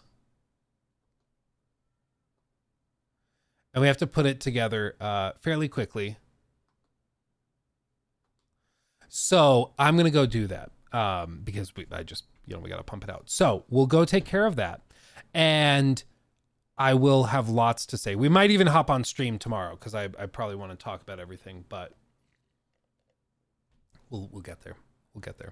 So much love, everybody. Thank you, everybody who hung out with me. Let me make sure I got all this. Shoff29, thank you for subbing on Twitch, by the way. All of that, we're going to go do that.